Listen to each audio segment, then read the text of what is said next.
Can people hear us? Oh, they can. Can they see us? Nope. Can they see me? They cannot see you. Can they see? Do cannot... you see? Sorry. You don't see anything except for our logo. I'm just trying to say, welcome to tonight's DreadLore. I don't know. We're not even DreadLore's Geeky Gamer podcast. We're just What's DreadLore? Geeky Gamers that podcast. This happens every week, Thursdays at 7-ish p.m. Eastern Standard Time in the evening. Thank you to our Patreon members, Tim Roberts, Daniel, Hulker, and Nostalgic for helping this magic happen, as well as art media production by Couchfire Media. And all the other crap comes with Trois Productions. That's right, Trois Productions. The most... active. Mostest. Very active.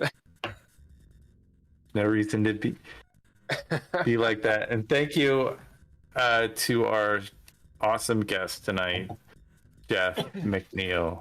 Jeff McNeil. Thank you for having me. I'm excited to be here. Yes. So, we on this podcast. What a weird word, podcast. We've got Ken Howl.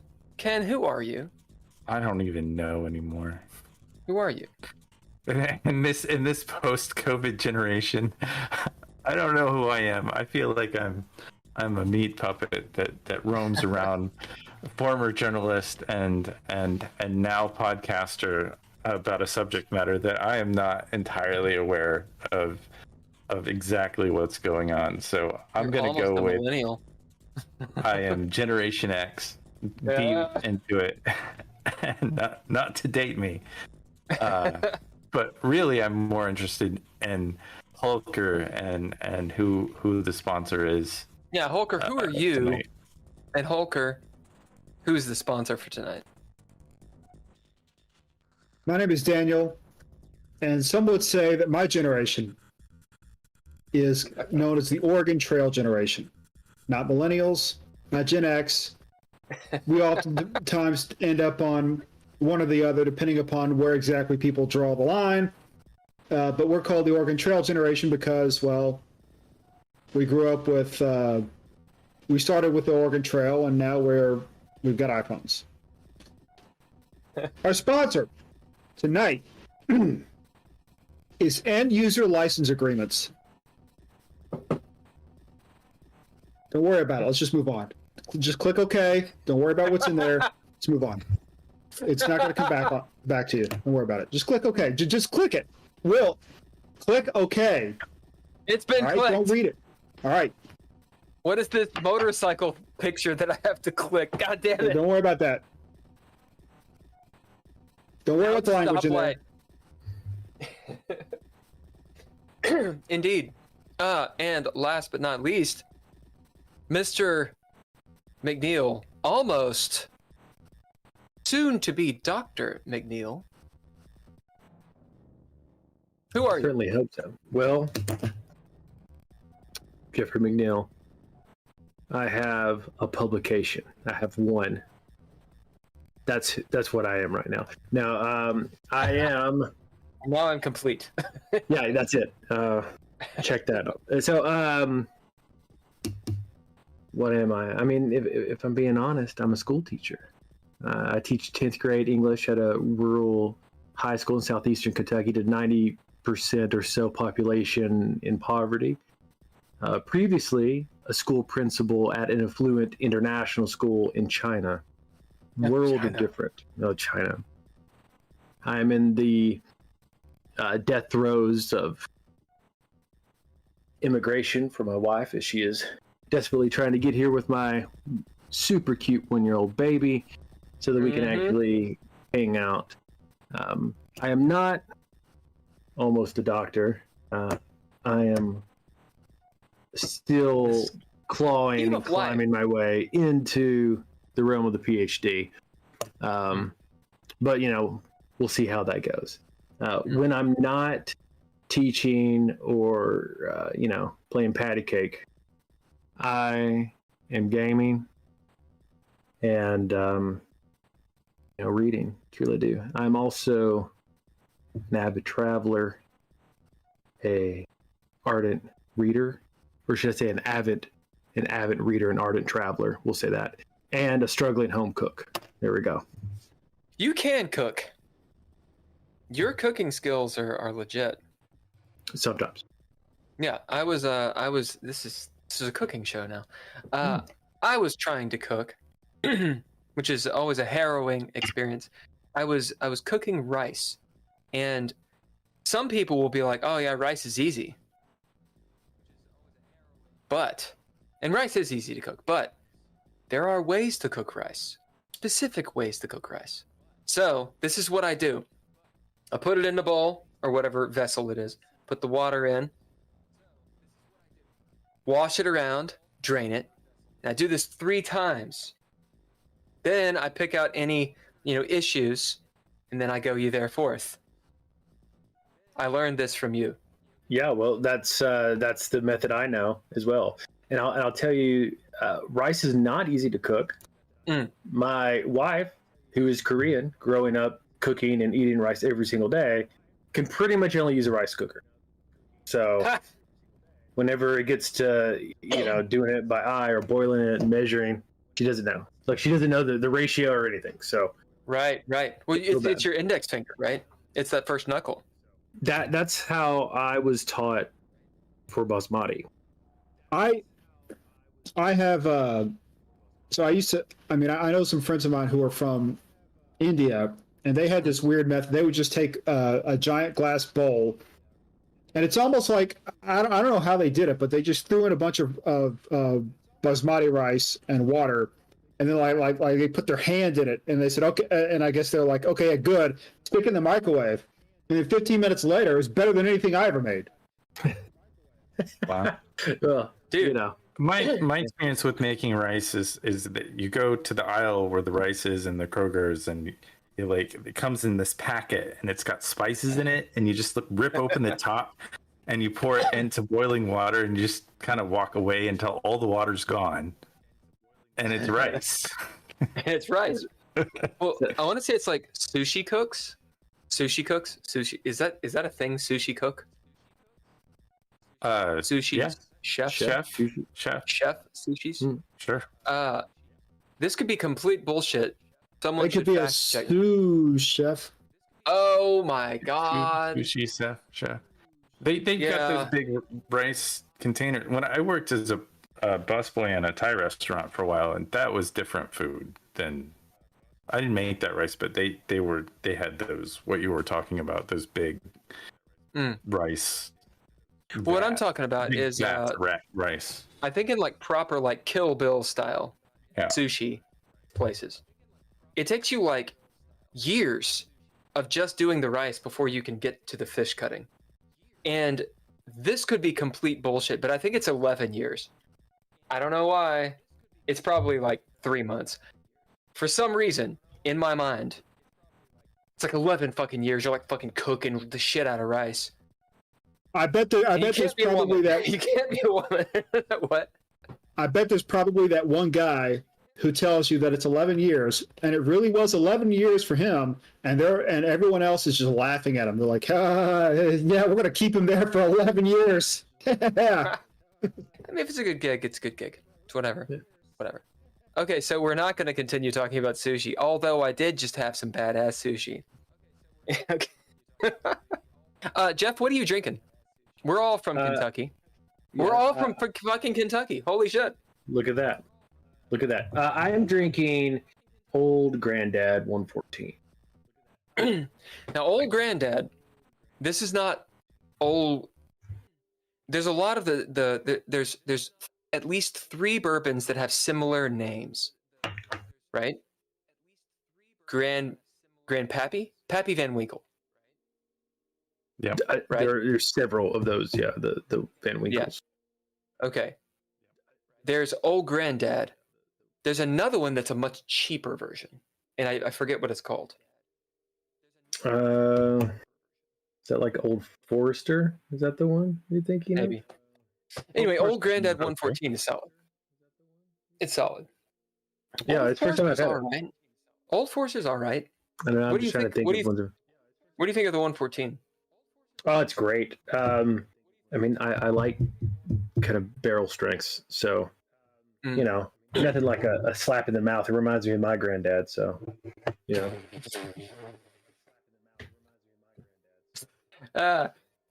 What do you? How do you drink your bourbon? Do you do it just like that? Do you do it neat? Do you do it on rocks? What do you do? Wet. Wet. Yeah. Yeah, as long as it's wet, I'm fine. I mean, I would probably eat it if it were dry, but I mean, so yeah. Anyway, I mean, normally I know honestly, just neat. I usually just pour it in a glass. If it's higher proof, if it's bottled and bond, or if it's barrel strength, which I don't know if that's the same thing. I know bottled and bond is usually 100 proof, I believe, and I think the history behind it is there was fuckery, and so to ensure that your bourbon was not cut with water or something else, they like sealed up the barrel room, and so they're like, oh, it's bottled and bond. It's something along those lines. Does anyone know? Am I making this up? Totally. I am a bartender. That's where I've come from.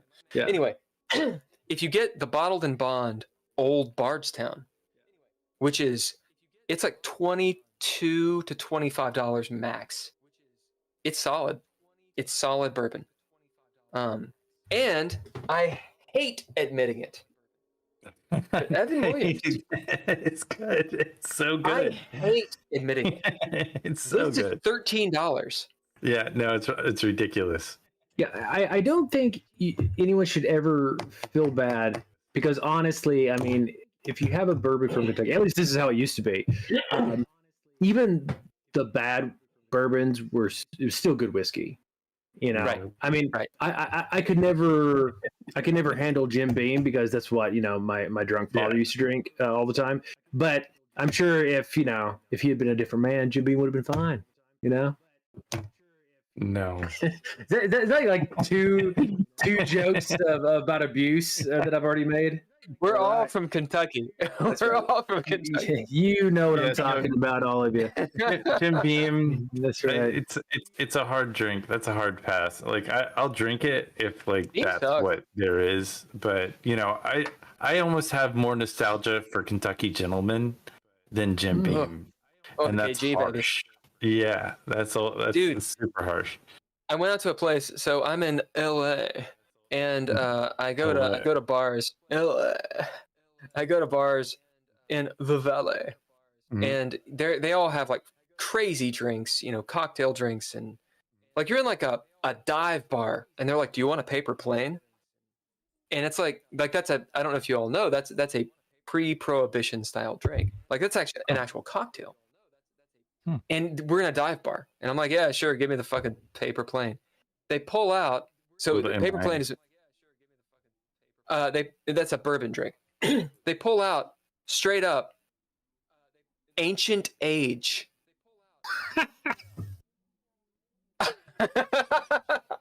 was like, whoa, what are you doing? I don't want the paper plane. I don't want the paper plane. And they're like, no, this is good stuff.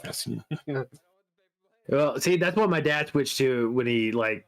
After he switched jobs, he didn't have as much money anymore. He downgraded from Jim Beam to Ancient Age. So. Anything that comes in plastic, man. Ooh. Right? Ooh. Jim Beam comes in plastic. Yeah, Jim Beam blows. Oh, yeah. I think I have. I think I've had extended family or friends that have made all of that at some point as like jobs. Yeah, but you have like 1,000 cousins. Like really? I'm sure you do too, right? No. Hulker literally like he goes to a reunion and like meets my friends because they're all fucking related to him. Like seriously, what is your family like? Like how many cousins do you actually have? So both of my second cousins, right? Like okay. So the way it works is I'm just going to go with true first cousins. Both of my parents are one of 8. So they each had 7 siblings, and I think I have true first cousins, not including their children, probably around 31. True first cousins. Yeah, and of course they've got families of their own now, and which are still first cousins, they're just removed. First cousins once removed. Yeah. But there's been several branches of second cousins that we kind of kept up with over the years. I went to a family reunion in 2011, and there was about 80 people there, and they said turnout was pretty light. It's a big fucking family. Anyway. Yeah. Ancient Age is some bullshit. You know what else is some bullshit? So when I was living in your house, Jeff, I went to the CVS down the way, and I was like, which is stupid because CVS is like crazy expensive, but as in compared to other stuff. But I was lazy, so I went to the CVS, and I was like, oh, I'll go in, get some bourbon, looking around, and I found this one bourbon bottle. The bottle's cool. It was like $12 for a fifth. I'll get that. Very old Barton. So I had very old Barton, and I messaged Nigel. I was like, hey man, check out this bourbon. And he was like, oh yeah, don't drink that. Okay, that's all I got. That's the entire story. Then I found $5 in the bottle, and it was a good story. In the bottle. So we know tons of. I've drank Jeff's bourbon. I visited you in Shanghai. It was you, me, Derek Thomas, Telvin. Who else was there? Richard. We gamed for like 2 weeks. Was it 1 week? One solid week of gaming? Or was it 2 weeks? Because I was there for 3 weeks. I think it was 2. I'm not I think sure, it was though. 2 weeks. And so we're actually going to get into the gaming part of this. This is my segue. So I roll in. I'm leaving China. Like, I'm out. I'm done. I'm done with it. Goodbye. But first, I'm going to go visit Jeff. Now, Jeff lives in an incredibly small town. Jeff, go. Oh, Zhangjiagang. It's 1.2 million people, but it feels like a little town. Like, I know that seems like a lot to, your listeners' dumb American ears, but that's like straight up a small town. Nothing. It's nothing. Like, Zhangjiagang is like Chinese people don't know about it. They're like, where? And they live next to it.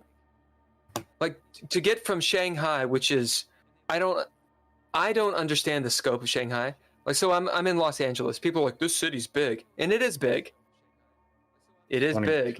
But I'm like, what would you say? I said it's 22 million people big. Yeah, in the metropolitan area. Yeah. And I'm like, yeah, it is big. Hulker, how big is LA? Okay, so LA County has around 10 or 12 million, and it really depends upon how you define LA. If you go from say Simi Valley down into Orange County and some of the Inland Empire, I think you're probably getting around 16 million people. But you're not going to count old Orange County. Would you, Ken? If you were going to say, hey, this is LA, would you count Orange County? I'm talking about. It just depends. I mean, Orange County and then also, I mean, the LA County. I mean, I think the greater LA County, it's basically a megalopolis. It doesn't stop. I mean, there's no boundaries where the city starts and stops. So, I mean, I don't know. It depends on who you talk to. You can drive to San Diego basically and not leave a city. And I see houses. Yeah. No, that's for real. But anyway, to my point, Shanghai, some definitions put that at around 36 million. So I'm in LA, rolling around. People are like, this place is really big. And I'm like, but I don't think it's as big as Shanghai. Now, that could be completely bullshit. But for real, like, I don't know how else to describe Shanghai except the intro scene to Blade Runner. like that. I mean, it's actually not as smoggy, and there's not not like fire plumes coming out of buildings anymore. But anyway, but like for real, like you're driving on an LA freeway, going through like spaghetti bullshit, and like it's like you're going up, but you're going down, and there's buildings, and it just keeps on going, and then it kind of ends, and you feel like you're in this massive city, and it's all changing, and there's all these weird people, et cetera, et cetera. And I'm talking to my lady friend, my girlfriend, who is from LA, and she's like, "Oh yeah, this is wild for you, isn't it?" And I'm like, I mean, the buildings don't light up. Yeah, right. Like, Jeff, are you in northern Hunan? He was. No, he was in Shanghai. I mean, Zhangjiajie. No, Zhangjiajie. Zhangjiagang. Yeah. Zhangjiajie is like a park. Oh, it's a big park area. Yeah. I was in a much smaller place that no one knows about, Zhangjiagang. Yeah, if you go to, is it Wuxi? Yep. Yeah, Wuxi, Holker. That's the city that you would find that's near Zhangjiagang. With Zhangjiagang, it's got to be near water, right? Yeah, that's like the mouth of the Yangtze there. Yeah, so in Chinese, Hong Kong, Kong is the Cantonese for gong, which means a bay. So Xianggong, it's like floral or scented bay or something. Zhangjiagang, I can't remember what it means, but I figured it was near water. Anyway, whatever. My point, Shanghai's fucking huge. So you go to Shanghai. 2 hours later, you're near the edge of Shanghai, and what do you have to do to get to Zhangjiagang? Oh, okay. Well, I mean, probably the way that you went, you probably went out to one of the major bus stations and took a bus for 2 hours. Now you can take the metro all the way out and then switch over. There's a train you can take. Really? Yeah, it started right before I left. Man, China's infrastructure is crazy good. Yes, it is so good. It is. Like, seriously, like, we just don't understand. And sitting here in LA, I am going to get into gaming. But first, I'm going to bitch about LA traffic. When I bitch about LA traffic out here, people get so pissed. Ken, you lived out here for a while. I did. What do you think about LA traffic? I don't live in LA now. And it's in part because every time I'd get a new job, I would move from where I lived to closer to where the job was. Because I didn't want to spend an hour a day in traffic. It was awful. Or no, I mean an hour one direction. So 2 hours a day. Right. Right. In traffic. People live on the reason. It's the reason my old car, I killed my car commuting. I had an old Plymouth Grand Voyager with cruise control, but you didn't use it. So I bought a new car, which was a little tiny car that you could park anywhere. I mean, give me a space this big and I could park it. It was like a smart car on steroids. And it didn't have cruise control. So I had to, because you didn't need it in LA because of the traffic, because you just needed a brake and then you just take your foot off the brake and then roll a little bit. I do things now like that piss people off as an LA driver in Kentucky, where you know how like people love to floor it to the stoplight, like to travel as fast as humanly possible and slam on their brakes. Yeah, I don't do that. I just ease off the brake a long time before, and so like people are moving like by me at 30-40 miles an hour. I'm just cruising in because I know you're not going to get through the light. It's just not going to happen. If you were in LA, you just run it. No, there'd be people stuck in the middle of the intersection. No, Jesus Christ. Anyway, my entire point of all this, what I did, you get into Shanghai, 2 hours later, I think I took a bus first to Wuxi. I think that's what I did, because I know I went to Wuxi. Then I either jumped on a train or I took a bus. I can't remember the order. Got to Zhangjiagang. Jeff met me. I hadn't seen you in. This is before the gaming event. This is right when I got back to China. I hadn't seen you in like 4 or 5 years. I think it was 4 years, because it's end of 2013 to end of 2017. And you met me at that, like, there's like this sort of outdoor mall, and we immediately, like, I got out, had my dumb fucking jacket on, like all my bullshit from the airport, and we went to this upstairs, I can't remember the I want to say ethnic restaurant, but we were in fucking China, as in it was ethnic meaning it was not Chinese, like an Indian restaurant or something.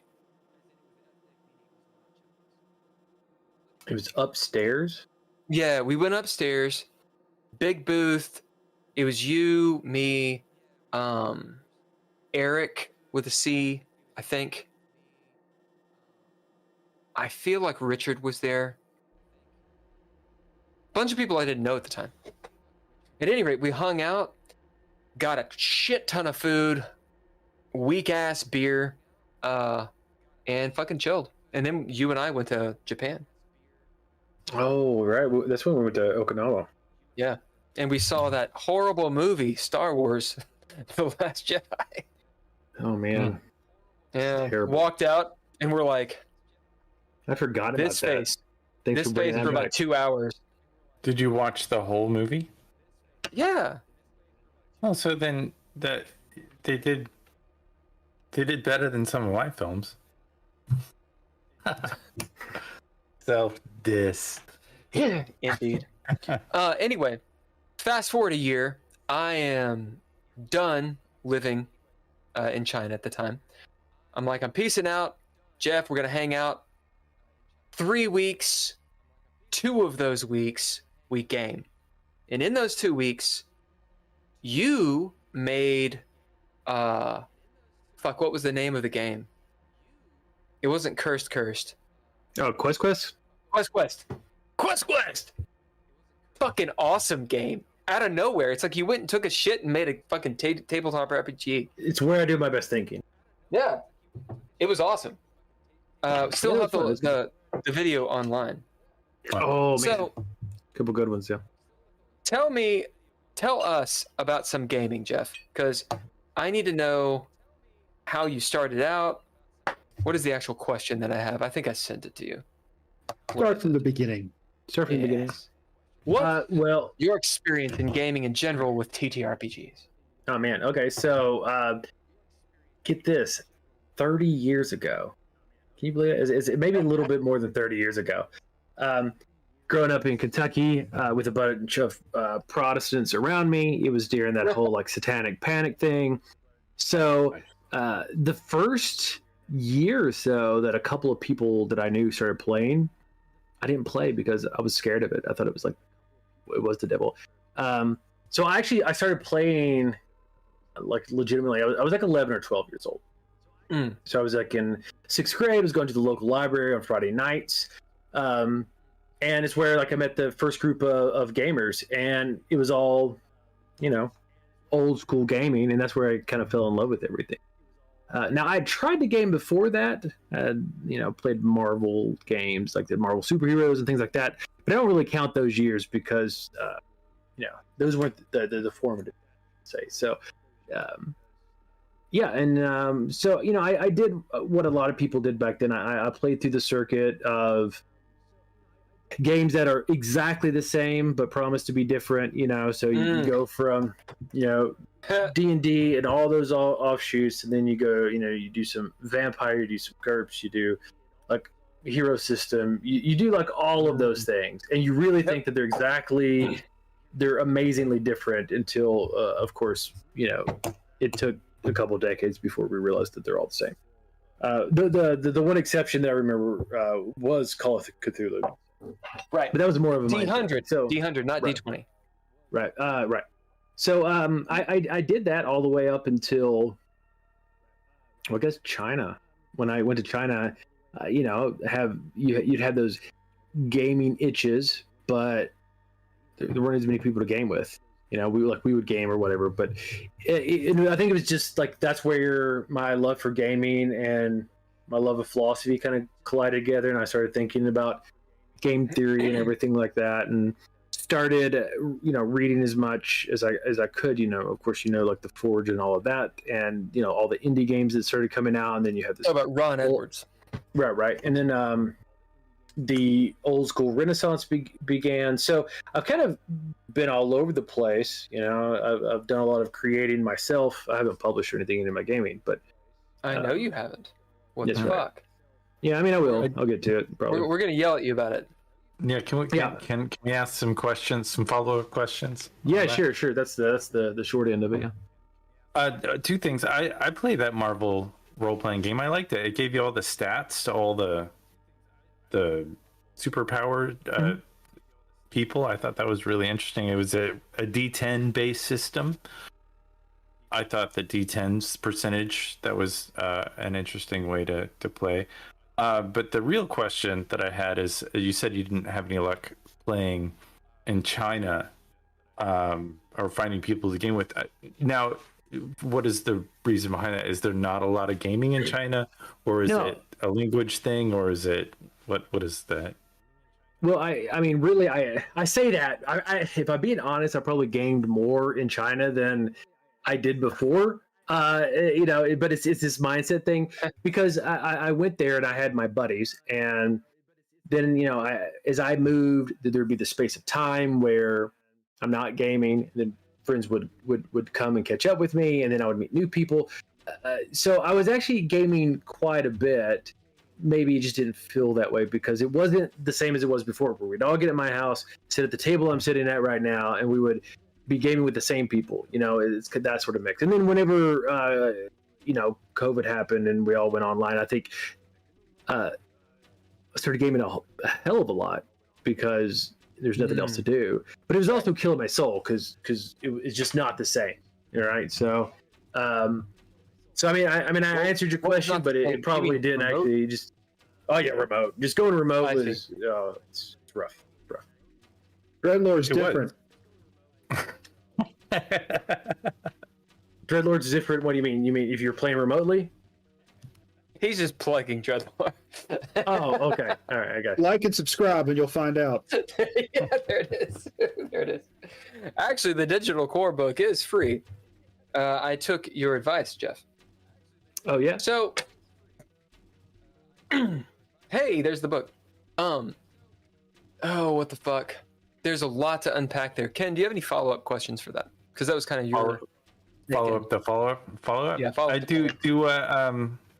Now, do Chinese people do they do a lot of role-playing game? Is it all digital? Is it? They're like China. Do they have dragons and stuff, or is that not a thing? No, I mean, it seems like they would. They play, but it's not the same. One, of course, there's a lot of video games, but I went to some game stores over there. It's all board games, right? So they have these board games, and you just don't see a lot of like actual role playing. A couple of times, some people would come and we would try to play. It just never worked out, and most of it I think is the language barrier. It's one thing that actually got me thinking a lot about the language of gaming, and a lot of times, like as a native speaker, you get in and you're really confused what's going on at first, right? And then you learn that language, and then you speak in that language. So if you're coming in and you have difficulty ordering breakfast in another language, and then you have to learn all this new vocabulary and how people are using it and zipping around and laughing and telling jokes, and when you're gaming, you get into this really high level of metaphor and layer upon layer of joke that I don't know. It's hard. But that being said, keep on going with that, because a lot of people are not going to understand the depth of what you're actually saying there. Well, but I will say that a guy that I knew, a gamer, started using gaming to teach English. And he came to one of my schools, and I set him up with some classes where he just came in 3-4 times a week and gamed with these people. No. It was another guy named his name is Ben, actually. You would think that maybe it's possible that role playing would really help people learn a language. You force them to have conversations and get into situations. I think that's part of. You do very light role playing it when you take a class. It's like, that truck is green today. I would like to get on but where's the bathroom? I mean, it's very. It's a very successful tool, and in fact, a lot of people do it. Ron Edwards, I don't know if you've kept up with him, but he actually got picked up to do an Erasmus project in Europe, which is like this big funded project by the European Union to do these certain kinds of artistic and scientific projects. So he actually started teaching role playing at various universities and these sorts of things. So he's moved a lot. So there's so much value in that. I think that it's a totally untapped tool in education, especially when we know about psychology now, about the power of role playing as far as taking another person's perspective and those things and what it can do. But I guess what I mean is, when you're in a game and you're rolling with it and you're not paying attention, you're not kind of bracketing yourself from gaming itself as more of an objective stance, you're just in it. Then if you have a person whose language is too low, you're not gearing your playing toward teaching this person. You're just firing on all cylinders. And if the level's way above a language speaker, they're not gonna learn. Of course, yeah. But you have to be slightly above them. Isn't that how we learned English as people who are into reading? I bet I learned a ton of words that I didn't know anything about because of role playing. There's the terms go deep, and I don't remember a whole lot of role playing books. I think it's and this is like, I am no expert in language. I've spent very little time, though some time, out of the country. It seems like the idioms that trip people up aren't necessarily in role-playing games, or is that something that role-playing games have? Well, I guess there are a couple things here I'm talking about. So on one, when you're talking about language acquisition, and now this is, there are different theories, but what I'm most comfortable with, when you're talking about learning from reading or whatever, it's a strand of learning it's called like meaningful input, right? The idea is, when you're reading a book, you want to be able to understand around like 97% of it.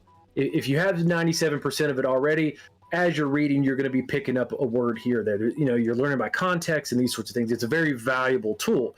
So yes, but if you only know 10% of the words, you're probably not going to learn much from reading, right? So there's a certain level. That's why in education we focus on lexile levels and those things. You want to have it right above someone's level. Now, it's different from guided practice, where you're getting in, you're breaking down the words, you can do all this stuff, and you could practice and put it all together and that sort of thing, and then you learn something and you practice it, do like memorization kind of over and over again. That's a different technique.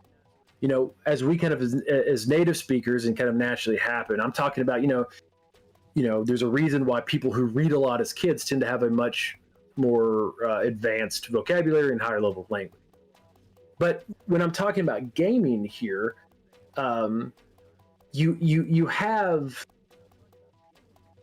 and this is something, if you are around people who are native and non-native, you can have conversations, and we will know exactly what I'm talking about. You can have conversations with people, and you naturally learn to bring your level down, so you can have normal conversations. But, and this happens so many times, you're used to speaking to someone, and then suddenly another native speaker comes in. And the person there, as you begin to kind of go and interlock with this guy, the person you're talking to has no idea what you're talking about. Yeah, you the relax. Speed increases, right? Yeah. And so you have that, and then all the gamer language, right?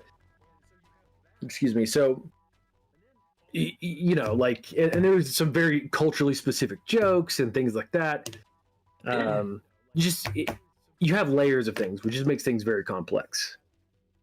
Yeah. So I think what we're getting to or we're touching on several things. One, our last guest star was Bill Allen, the Bill Allen, if anybody wants to look him up on Twitter, and he is also an educator. We didn't delve too deeply into the sort of science of what we're talking about, but he runs a bunch of games. I should say he has a gaming group at the high school he works at, and it absolutely is facilitating a certain kind, or maybe different kinds of education. I don't know how international that high school is.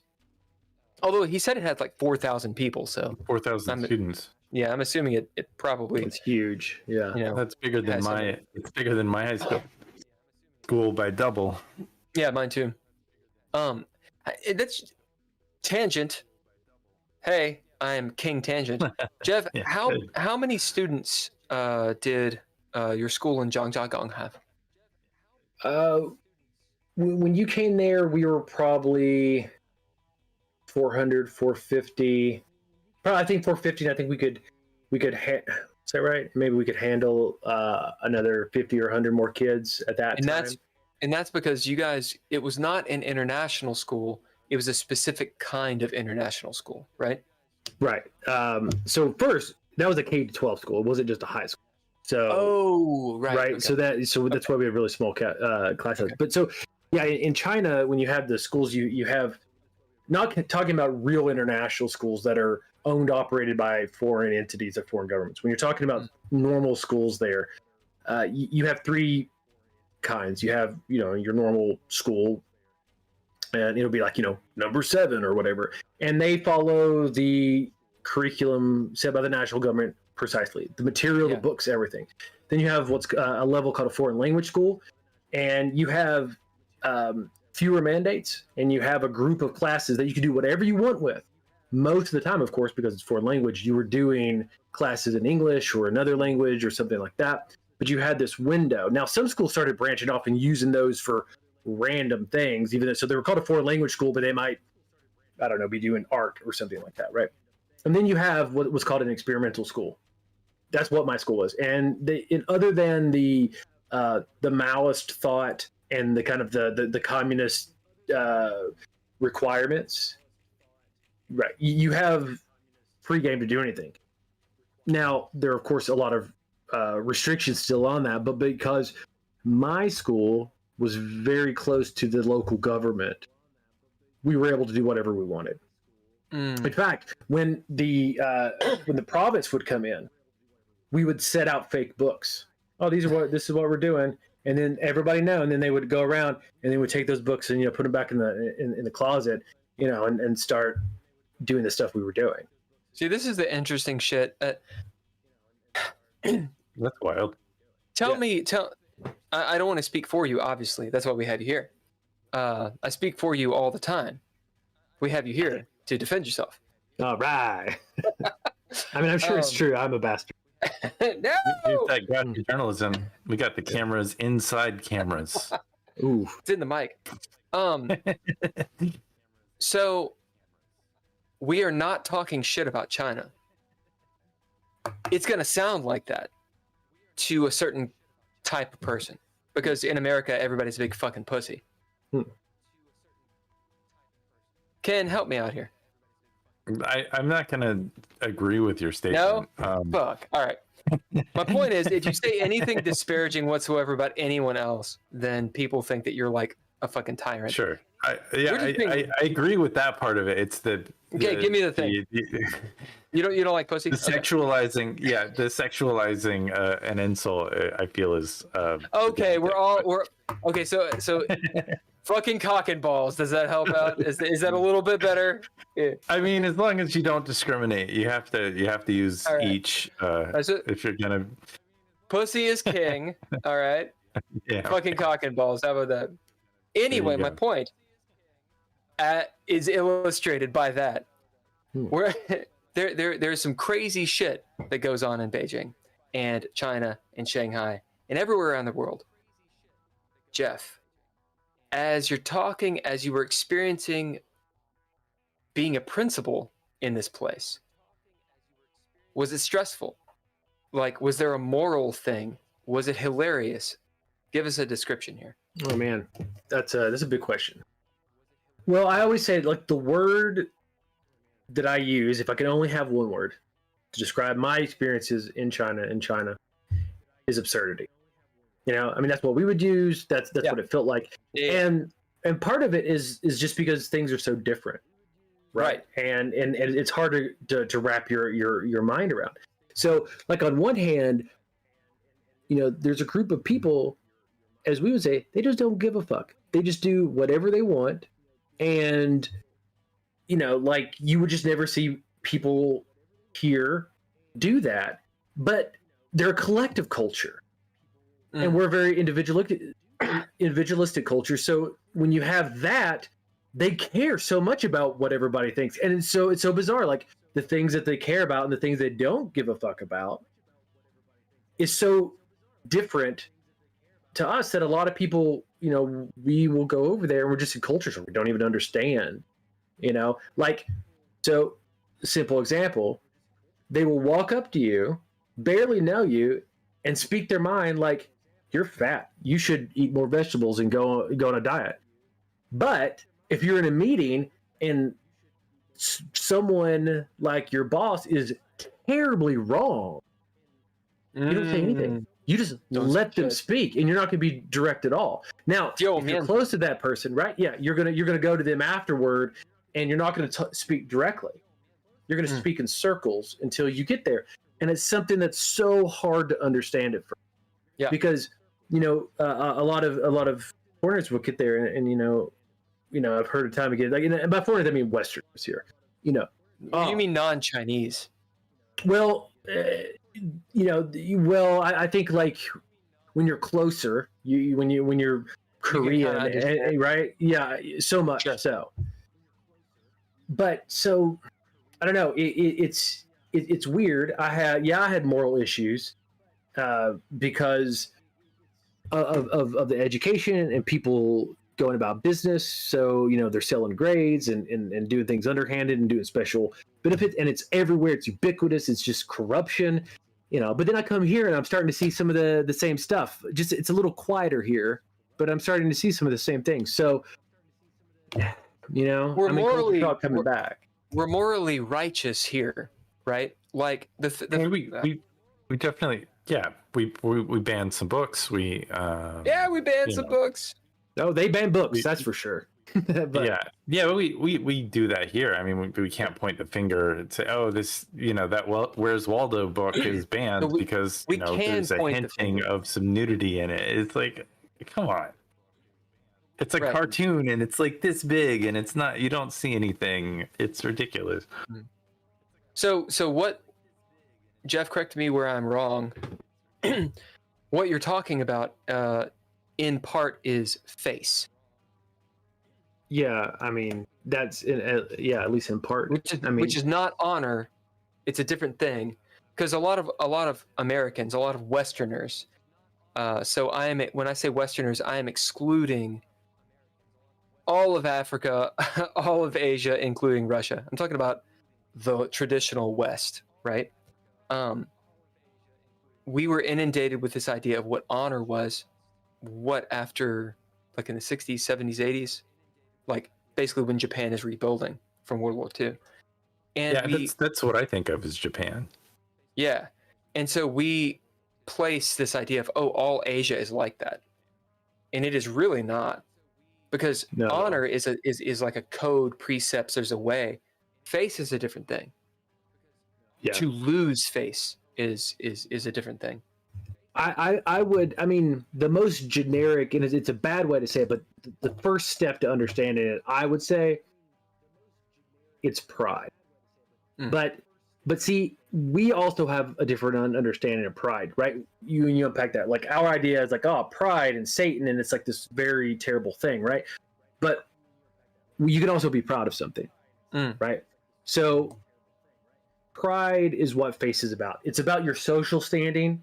It's kind of about not sticking out in a good or a bad way, but being kind of harmonious with everyone around you, but also having that Confucius level of disparity between those people that are above you, right? So you and paying attention to that is kind of part of it. Being very socially aware. Yeah. Very hyper socially aware. It's almost like to not be socially aware is to actively not care about others. In other words, there's no, like if you're seen as not being socially aware, it must be because you just don't care about me or anyone. Well, we have levels of social awareness. I mean, if you live in California, there's a social awareness. If you live in Kentucky, there's a completely different social awareness. Comes from a different place, though. Yeah.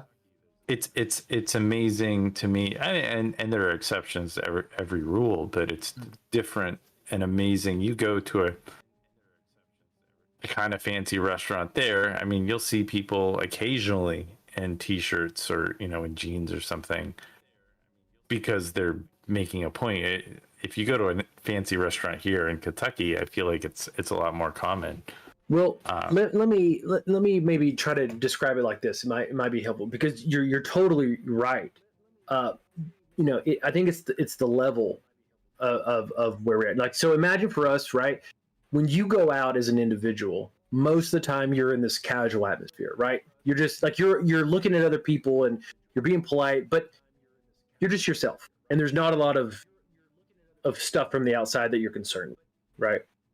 Now, if you were to go to a very formal event, right, where like your boss is there, like your grandmother's there, like all these people that you like you want to make sure that you play the right part, right? And you might not want to like throw the dirty words in front of your grandma. You don't want to talk about the bender you went on in front of your boss or whatever.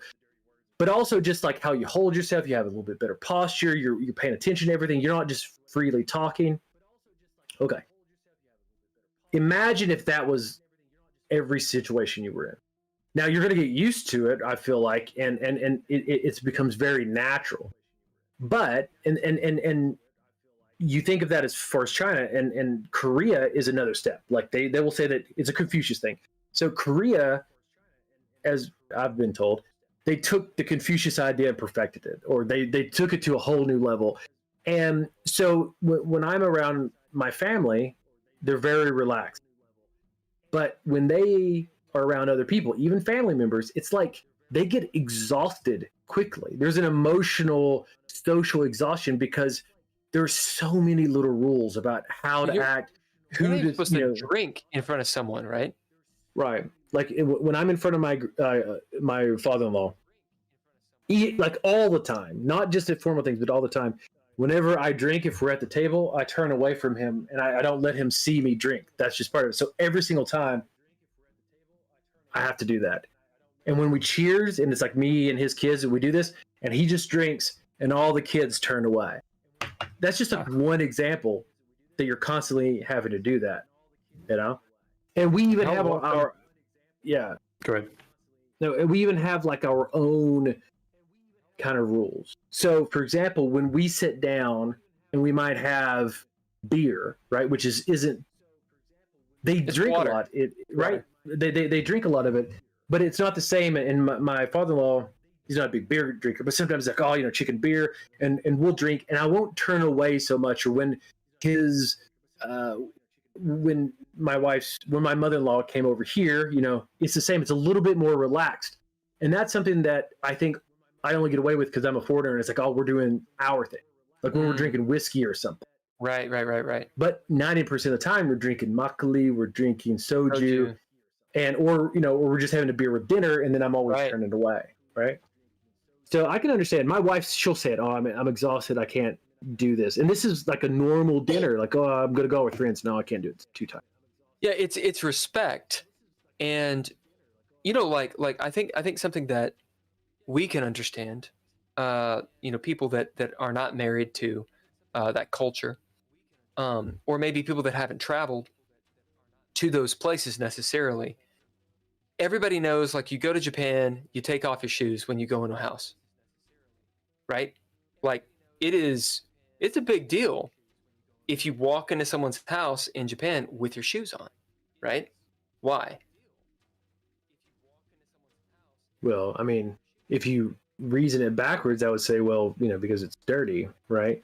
But it's, of course, ingrained. It's not just about the dirt, because even if you have brand new shoes, they don't walk.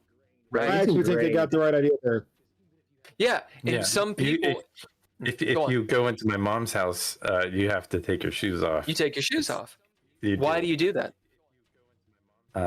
She didn't want the world in its in the house. The world stays outside. You're respecting her. And if someone were to walk in and you were there, and maybe your mom wasn't there and you saw it, how would it make you feel? Right? So, well, you'd say something.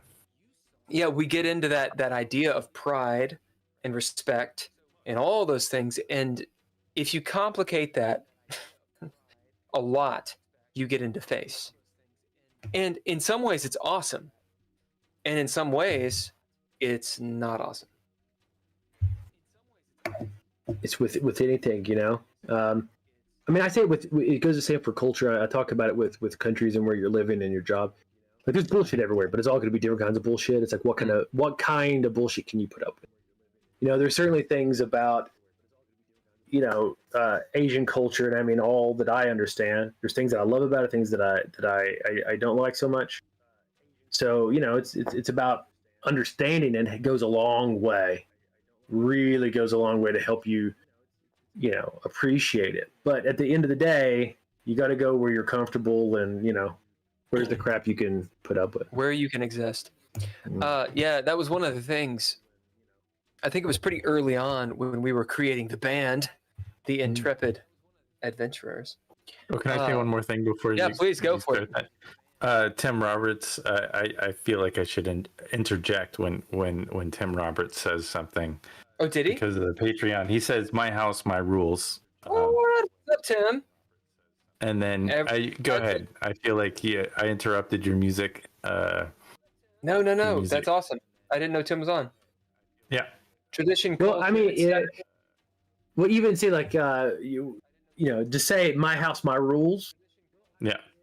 Totally Western American phrase, way to say it.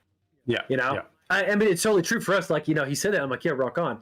But then that little notification, goes off in my head. That's like, huh, that's a very American way to say it. Like, I would never, say it like that in front of my wife. Like she would slap me. Or, she would. But so did you have any issue with integrating with her family? I mean, were you accepted immediately? Did you have to go through a whole series of steps to be kind of? Clearly, you had to learn some things, because you're not like, "Hey, Dad, how you doing?" No. To be honest, it was a lot easier than I thought. And I had dated some Chinese girls before, and that was so hard with the families. And then so I thought, oh my gosh, in my mind at the time, I knew very little about Korea, but I thought, okay, it's like China, but like turned up a notch when it comes to formalism. I was kind of concerned, but I'm like, okay, here I go.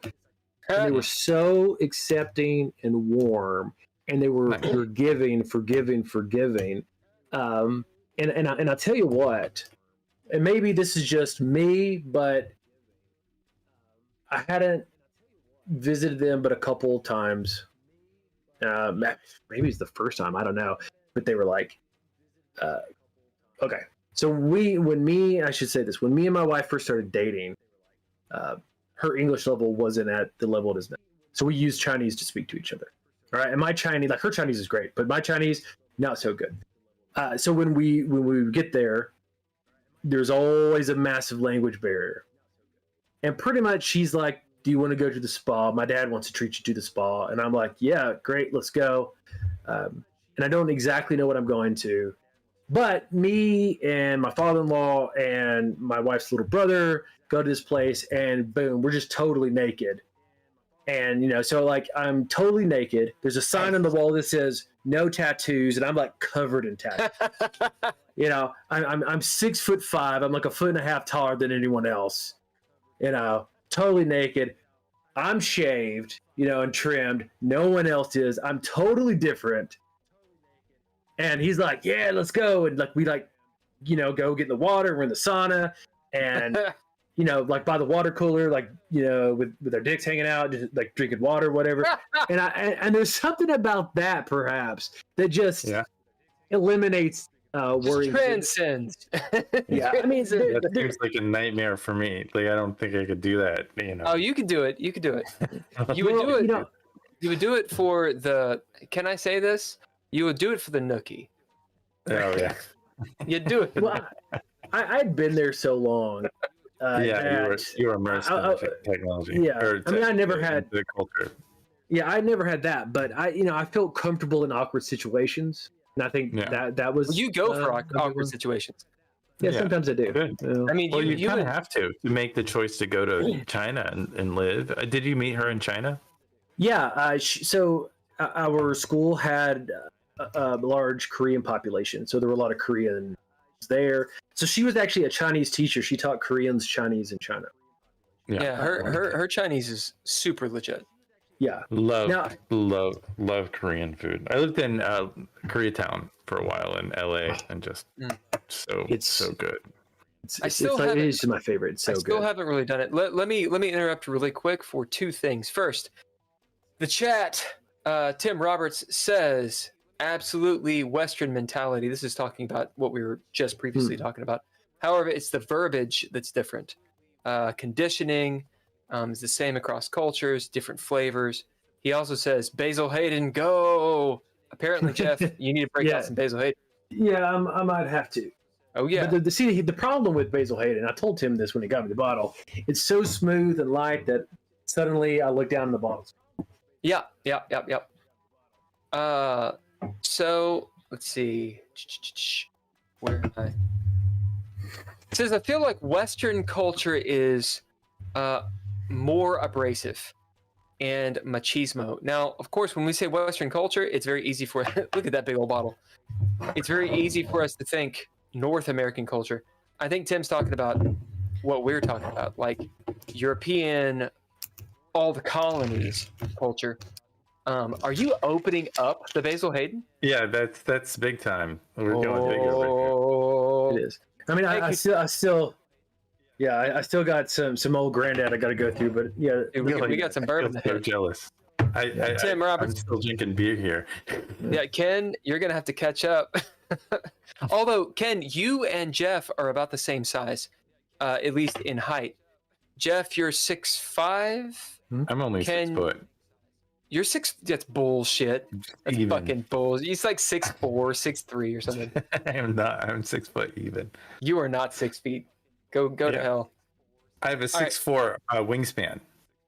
Tim Roberts said, I'm gonna grab some. Go ahead, Silvio. Love hanging with the father, in-laws, and junk just swinging out. Yeah, that's great. That's really. Cheers to all of us. It's an honor to Jeff. Tim, are you drinking anything? I know you don't drink very much, but are you drinking anything with us? He said he drank some Woodford a moment ago. Nice. Ken, you got the double oak. I'm just saying. Yeah, I got to go deep. I have to leave this riveting conversation. I won't be able to interject. Maybe you'll actually be able to say something. Well, if I take a yeah, you might. I'm gonna let you talk. We're gonna take a break in about 5 minutes, a pee break and some re-up and all that stuff. While we're on this topic, real quick, I want to say this before I forget. In case any of your listeners, in case you guys are interested, it's a very, I think, simplistic book, but it's called The Geography of Thought. All right. What is that? The Geography of Thought. And it's by Richard Nesbitt. It's called How Asians and Westerners Think Differently and Why. So it's like a sociologist or an anthropologist, psychologist, but explains and he does research to kind of back it up about how different Easterners and Westerners think. And I took an East-West Perspectives course during my master's that it was like very much along the same lines, and then just my experiences. But what's interesting about it is everything that they would test, the Anglo Americans, right? So like the Australians and the British and Canadians Americans are like far on one side, the Far East, so like the Chinese and Koreans and Japanese were far on another side, right? Very far apart. But you would have the farther east you got in Europe, the more in the middle you were. Which I thought was so fascinating. That's why I think he called it geography of thought, because actually the place you were coming from could kind of dictate your culture and how similar or different you thought. I just found it super fascinating. So whenever Tim was talking about kind of that machismo and that sort of that aspect of Western thought, it's so much more like Anglo-American is so much more than even European. This is of course more than East Asian. It's a wild map. That's a wild map that I don't know if Holker is still here or not, but it's a wild map he should draw. If you don't know, Holker is all about some maps. Did you hear what Jeff just said? Say that again. Oh, that was a lot. I think in short it was about how there are different areas, and if you get further east or further west or more central, there's a thought that they can connect, or the thought of society diverges depending on a regional area. Yeah, Maybe. I think it has to do with, I mean, of course, most of it is culture, but, language plays into that and those sorts of things. Yeah. I did a political science course back in the day, and it wasn't a thesis. My paper was about the idea that language causes wars, as in different languages. That was my hypothesis. And I was totally wrong based on the analytics of it. It seems like actually geography is more tied, geography and resources are more tied to wars, not the different languages. So you have a different language because of geography. And so we say, oh, well, people can't communicate, so they fight. Actually, no. It's based more on the geography and the resources they have. So this kind of digs into that. Yeah, Guns, Germs, and Steel, that's a large part of his thesis in that book. Jared Diamond, I think I have it right here too. So it's called The Philosophy of Thought? The Geography of Thought. The geography. Yeah. I'm writing that shit down. But, Guns and Germs and Steel, that's a good one too if you're looking for things to read. On the chat, Megan says, dude, she requires people to take shoes off when they go in her house, because she's like, in LA you walk through so many things, terrible things. It's true. It's true. Yeah, I don't see why that's not the standard, even in the United States. I'm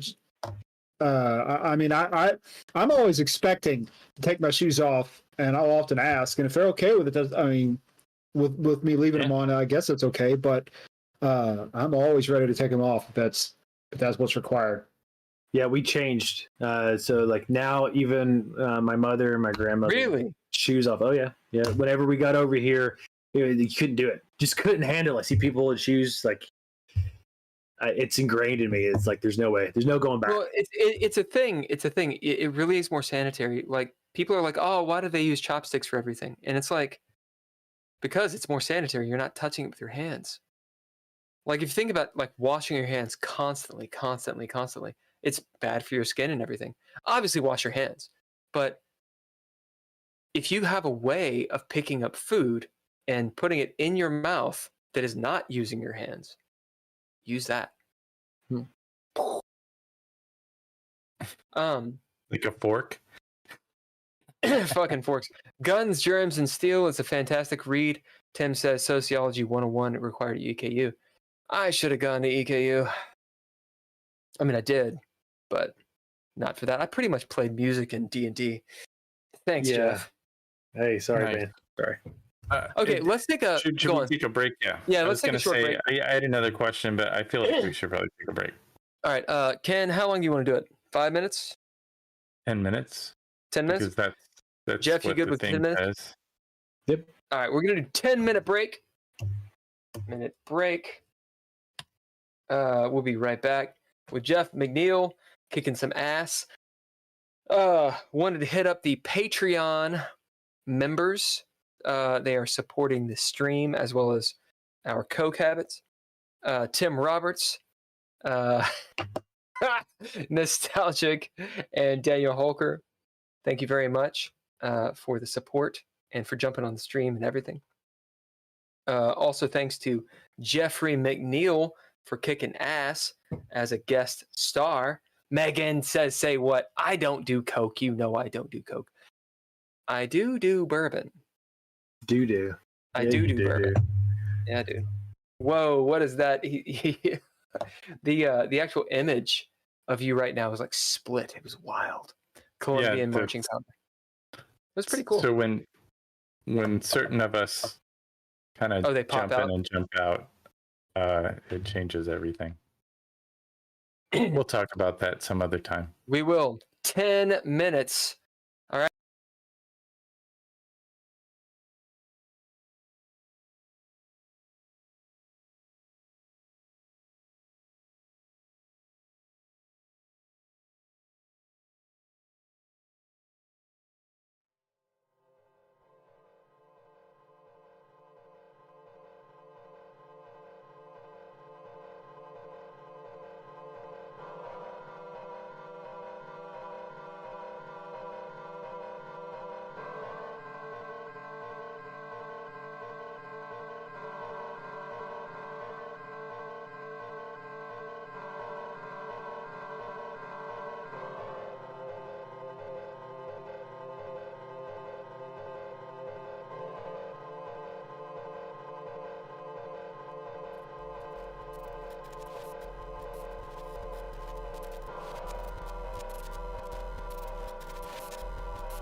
0.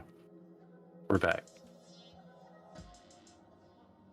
Back? Hey, welcome back to the Geeky Gamer Podcast. Tonight with Jeff, McNeil, and super thanks to our Patreon, Tim Roberts, Daniel Walker, Nostalgic. Couchfire Media for the art and media production, as well as Wall Replay Production for some content. Whatever those guys stuff. are. This is the Geeky Gamer Podcast. Geeky Gamer Podcast. Not to be confused with other generic sounding. Listen, you shut your whore mouth. You shut your whore mouth. Geeky Gamer Podcast is amazing. Or to be confused with like a podcast that actually talks about games. Why don't you shut up? We haven't even got there. You shut the fuck up. We're 2 hours in, or we're like what, an hour and a half in. Yeah, we're fine. I guess we spoke briefly of it. We did. It was in there. It was sort of that and culture, and I feel like it was very informative. I learned a lot. What I was talking about before I was rudely interrupted by our stream is shortbread. Which is a riveting conversation. Shortbread is amazing. Cheers. Oh, indeed. Hold on. Wait. Yeah. Cheers. Is it the double oak? Oh, yeah. Here, I've moved to the Basil Hayden. Basil Hayden, cheers.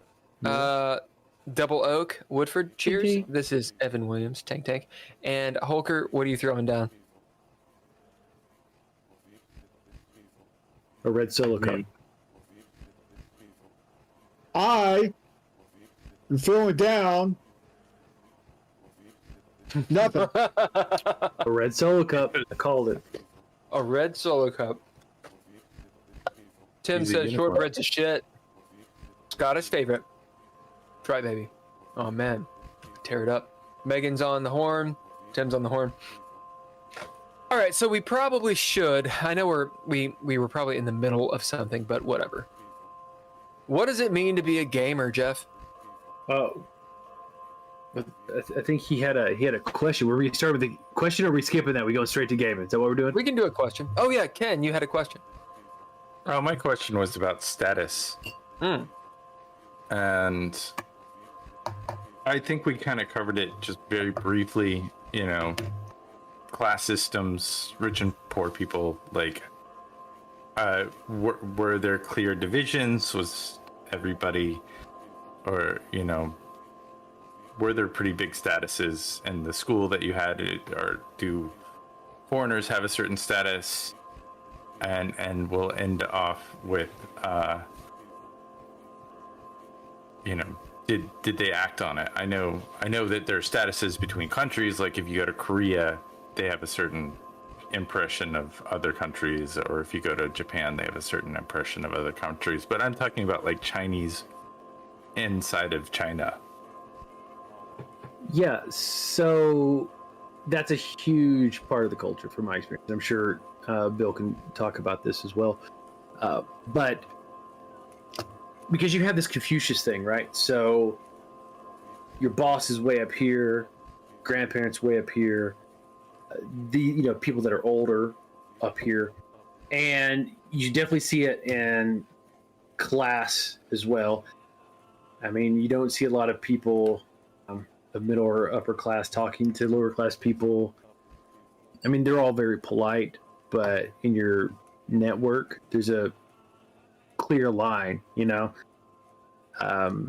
the people that I mostly would get to know, so these are people who speak English, they have money, they're sending their kids to international schools, and they act like affluent people. Even here, the same sort of thing. Now when you get to Korea, it's way more pronounced.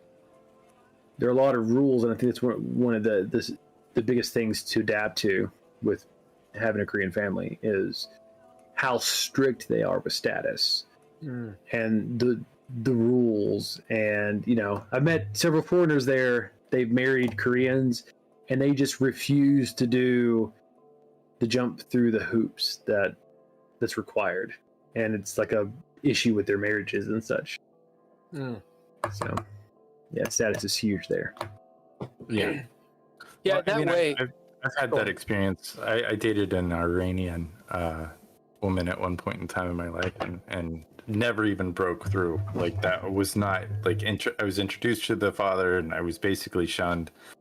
And we dated for a week or two longer, and that was it. Like, that was it. Yeah.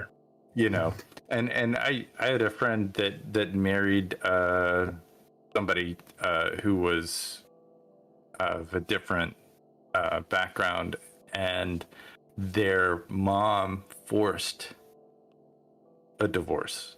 Like, they every day would hound them, and so it sounds like just a terrible thing for them to go through, and that level. And I think it's wonderful that you had the experience that you have had, and I'm jealous. I mean, my girlfriend, she's an amazing cook, and I love her very dearly, but I'm still jealous of the food that I'm sure that that I expect that you get to eat. So good for you. I mean, does your wife cook some pretty mean? Yeah, she does, and everyone loves it. Her mom, don't tell her mom's better, has a lot more experience, and her mom's food is great. But she misses her mom's food too. That part is awesome. I mean, I'm really, really lucky, because anytime that you have a relationship with someone, I mean, you have to get along with this person, and you have to get along, like families have to get along, and that's a huge challenge. Even if you have the same culture, then you have different cultures. It's like so many layers to get through.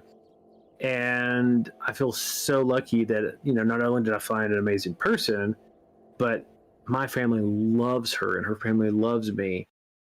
And the culture just seems to help. Actually, the culture differences, it might be strange, but because we're different, there's so much forgiveness and there's so much leeway, I think. So very lucky. And I don't think most people are, I don't think most people have that experience. Most people have the meet the dad and a couple weeks later the relationship's over experience.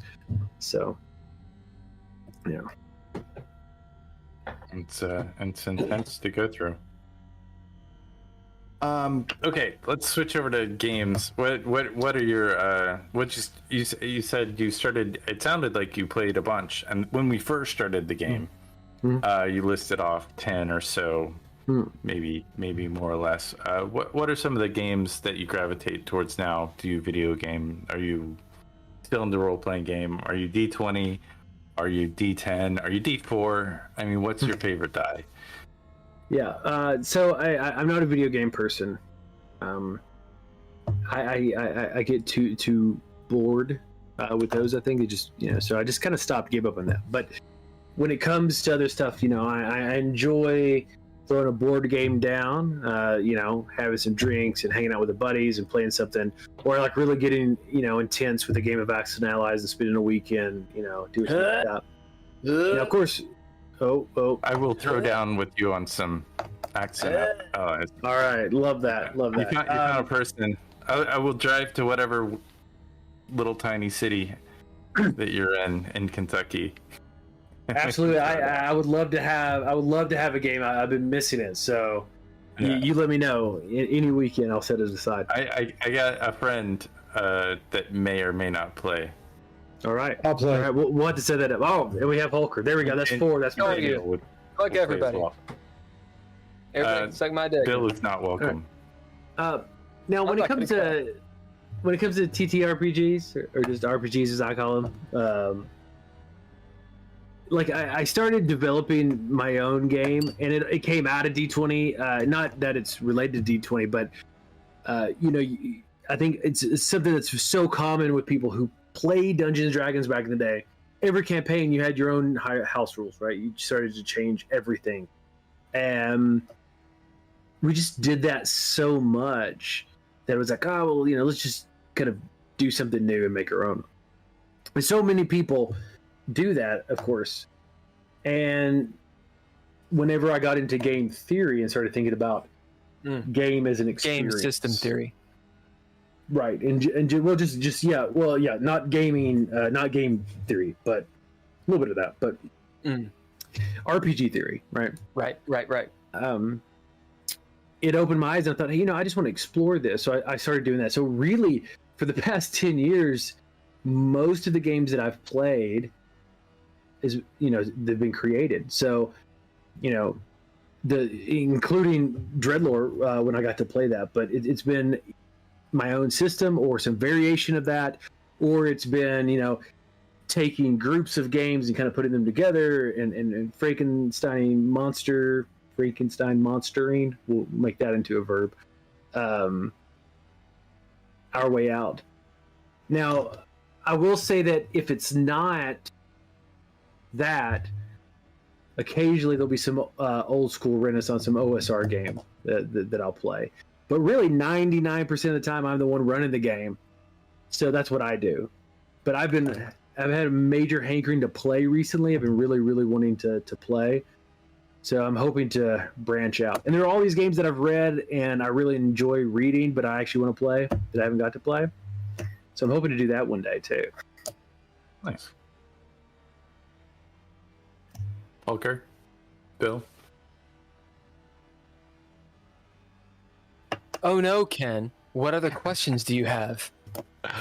I have more questions, but I'm gonna let it breathe a little. I feel like I've gone down a lot. I feel. Do you need me now? Yeah, I always need. Are you saying Rumpelstiltskin 3 times? No. Holker, why don't we give you a chance to talk? Because I think I talked for 45 minutes straight. Go ahead. What do you think about all this? You've had an interesting gaming experience too. Yeah, you want to know about my gaming experience? I want to know what you know. What I know. What about gaming? Your thoughts on everything. Yeah, I've never really run gaming. I want to change that at some point. It's going to be Call of Cthulhu. I have a pretty good idea of how it's. Yeah. DreadLore. I also had an idea. Of course, right? Yeah. Huh? Yes. DreadLore is the system. Yeah. Okay. Yeah. Fine. You can stay. Yeah. I've also had an idea for how to start a vampire LARP in Ohio. Yeah. For anyone who's played on vampire LARPs, that's. I don't know if this is going to be much, but I would probably start with having a non-playable prince that eats all of the prior character NPCs and makes everyone take a negative to humanity. For what that's worth. Yeah, that's something I wouldn't mind running. But as far as tabletop role-playing games, I started playing D&D 2nd edition back when I was, 12 or so. So it was probably early 90s. Right. About 50 years ago. Cool. Yeah, a long time ago. And I stuck with it on and off. I've always had friends of mine who were kind of into it. I found it strange when you, Will, were starting to get it. Not strange, but I thought it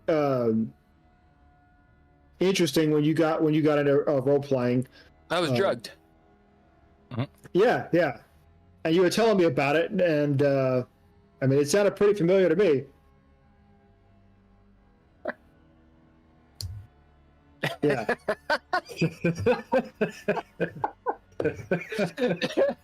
One of Holker's first characters, I had this quotes epic game, right? Because all the games, when you're a new DM, all of your games are epic, yay or nay. It's always a world-ending event. I had the opposite. Really? When I first started games, when I first started running, it was like, it'd be like, hey, I'm a wizard. If you will go get my magic staff, you can have it. Like just random sorts of things that I could think of, right? Just trying to, get people out there. It wasn't until I started playing more and had a lot of fun playing story that I started thinking, okay, the world needs to end and people need to save it. I see. Well, you see, I learned gaming pretty much from gaming with you and Tim and Telvin and, Punksicle and all those guys. And so it was always in the kind of Steam and Magica, which is what Chad calls it. I know you don't call it that, but I think that system. Anyway, my point is, I learned it from you guys. You were in it for so long. I didn't play games until I was like I had a college degree when I started, right? Right. Anyway. Well, because you came in watching you. Those, right? You came in and that's what we were doing. When I came in, I remember my first ever D&D session fighting an orc in a farmer's field. I remember having a two-handed sword and rolling and cutting this orc's head off, and it was so like visceral in my mind that that's when I fell in love with this. This is so awesome, and I still remember, the visualization of that orc's head coming off, and so it was just trying to capture that. I was super into immersive play when I first started. Yeah. I got 2 Epic points. Later. One, I want to hit up the chat really quick because they are blowing it up. Tim says, Vasen? I don't know if that's an Ash or not. Vaesen. It's Swedish. Vasen? Huh? Oh, is it It's Swedish, so I don't know. Vasen and some dungeon crawl classics have been nice. Yeah, we've done some of that recently. What's your favorite system for tabletop RPG outside of the ones you've created? That's towards Jeff and myself. Oh man,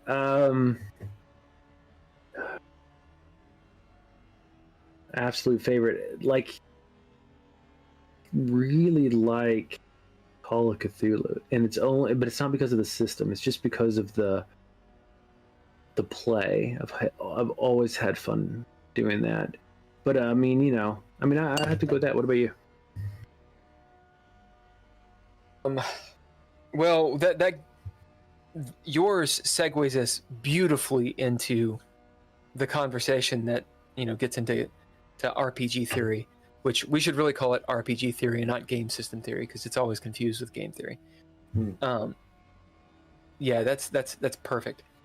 One could argue that Call of Cthulhu D100 and playing it is kind of perfect. For many reasons, but we can talk about that in a second. My favorite game system that is not DreadLore, so one that I created. I heard about this game called Levied Souls. Pretty good. Yeah. I don't think that one counts either. I really enjoy D6.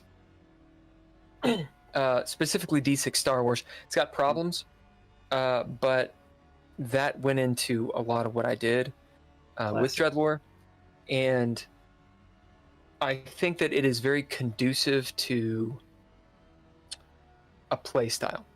I like it far more than the D20 systems that I played, but Call of Cthulhu, just roundabout, when you go into the game, the setting, everybody knows what they're getting into. You get your headspace. You have your agenda, as we have defined. The system itself supports the style of play. And there's really not a lot of bitching and moaning because you kind of know what you're doing. Not great necessarily for long-standing campaigns, but that's not really what you're trying to do either. It does what it's supposed to do very well. Right. Also, Tim mentioned that Punksicle and he are also in Kentucky, and you guys should all throw down some Axis and Allies. Nice. I didn't even know that Tim liked it. I know that Nigel will play. I didn't know that Tim likes it. I would absolutely play. I have that ready to go. Oh, we can get a 6-person game going. Oh my gosh. We'll do a live stream on that one. Let's do it. I Let's, think you let's guys try need this a shit live down. stream. I think you need to live stream that bitch or that dick. Excuse live me. stream that. That bastard. Just real quick, we would do games in China, and what I would do is I would have it set up, and I bought hats for everyone, and I had music ready to go. Yeah, so when it was your turn, it was like, America's. You have a sailor hat on and 1920 swing music. You have like German marches and like a skull's head, Oh my. decorative hat, all kinds of stuff. Loved it, Dude, loved it. you guys should totally play some Axis and Allies. I've got the game twice. I've got two versions of the game. So you could put two boards. I have No, I mean, two of 1940 the same. Global. It's huge. I have the original. Yeah. I just have the original game. I don't have the any of the other, I guess, versions of it. I'm just saying the original 1941. Right. The thing you played as a kid. That's the one I had. Yeah. Tim also says we started out with AD&D, which is Advanced Dungeons and Dragons. That's D&D 2.5, right? I think so. That kind of gives me, I always just call AD&D because you have the box sets and you have chainmail before that, and then you have that whole split with what's his name, Arneson and Gygax, where he made AD&D in order to make money and get it away from the dude he was making it with, and then Tracy Hickman? No, it wasn't Tracy Hickman. It was Dave Arneson, I think. Dave Arneson was his name. Yeah. So Advanced Dungeons and Dragons 2E was where I started. That was I still have all the books. That's where that's where Hickman and all of those guys started. Oh, okay, that's where they jumped in. So AD&D Alternity, which I have not played. Hunter. Another PSR game. Alternity was a sci-fi game. It was between second edition and third edition that had a lot of the same thing. Hunter, Vampire, Shadowrun, GURPS, and The Hobbit. What was The Hobbit? I think he's probably talking about the Middle Earth role-play system by Iron Crown Enterprises, ICE. That was so funny because what they did is they took Tolkien's world, which is all about heroism, but they put it with Rollmaster, which is the bloodiest, goriest system. So you would go out and it's like we're a fellowship, and then the first orc you come across would hit you with a mace and crit you 3 times and just rip your arm out and half your guts, and you're like, I'm a hobbit. No second breakfast for you, buddy. Just total brutality. Yeah. Oh my God. Tim says there's an acceptance in death and defeat in COC. What's Call of Cthulhu? Yeah. Amy Howard Justice says all the curse words. Lol. Listen. I fucking curse. All right. Where the fuck was I? Talking about gaming. We haven't been going on for 2 hours, Ken. We've been going on for almost an hour. It's 53 minutes and 45 seconds. I'm completely messed up because I'm in Central Time and I just don't know what to do. People who live in Central Time, there's something wrong. Yeah. With being in Central Time, and then my clock says one time in my car. I think the clock in my car is 2 hours ahead. One of my computers is 1 hour ahead, and the other computer is the time here, and I really don't know what time it is. It's somewhere between 7 p.m. and 10 p.m. I think. What are you drinking? Maybe. If you move to China, that whole place is under one time zone. Yeah, it is. Oh, that sounds and it's a bigger country than America in size. Yeah. It's arguable. It's No. Yeah, it's I went up to Xinjiang in the far west, and they actually had 2 clocks everywhere. So they would have the standard Beijing time, what it was legally. So when the banks had to open and close or whatever, and then they had the time that everybody went by that was like 3 or 4 hours different. So that's really confusing because people be like, "Oh, we're gonna meet at this time," and I'm like, "Which that time? I don't know." Yeah. Yeah. Well, try scheduling guests on that. I mean, we go by Eastern Standard, so Yeah, that's what we go by. so that's America time. You went to Xinjiang. So for the chat and everybody, that's Eastern Turkestan, far northwest of China. How canceled do we want to get right now? As I delve into this topic, what is the likelihood? Wait, are we leaving gaming? Are we going back to China? Is that what we're doing? oh man, I love talking about China. Listen, I lived in China for 4 years. I like China a lot, and I love Chinese people. I love Chinese culture and all those things. However,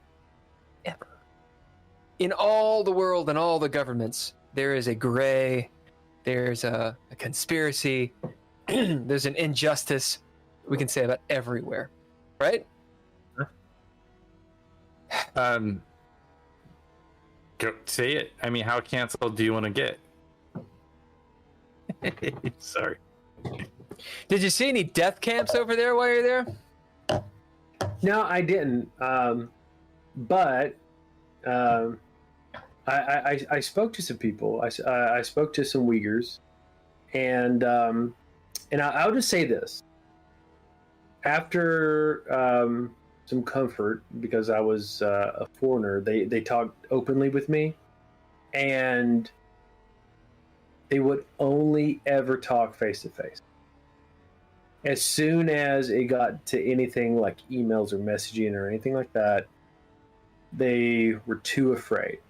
But the basic idea is the world doesn't know, they don't care or listen, but we are a country under occupation.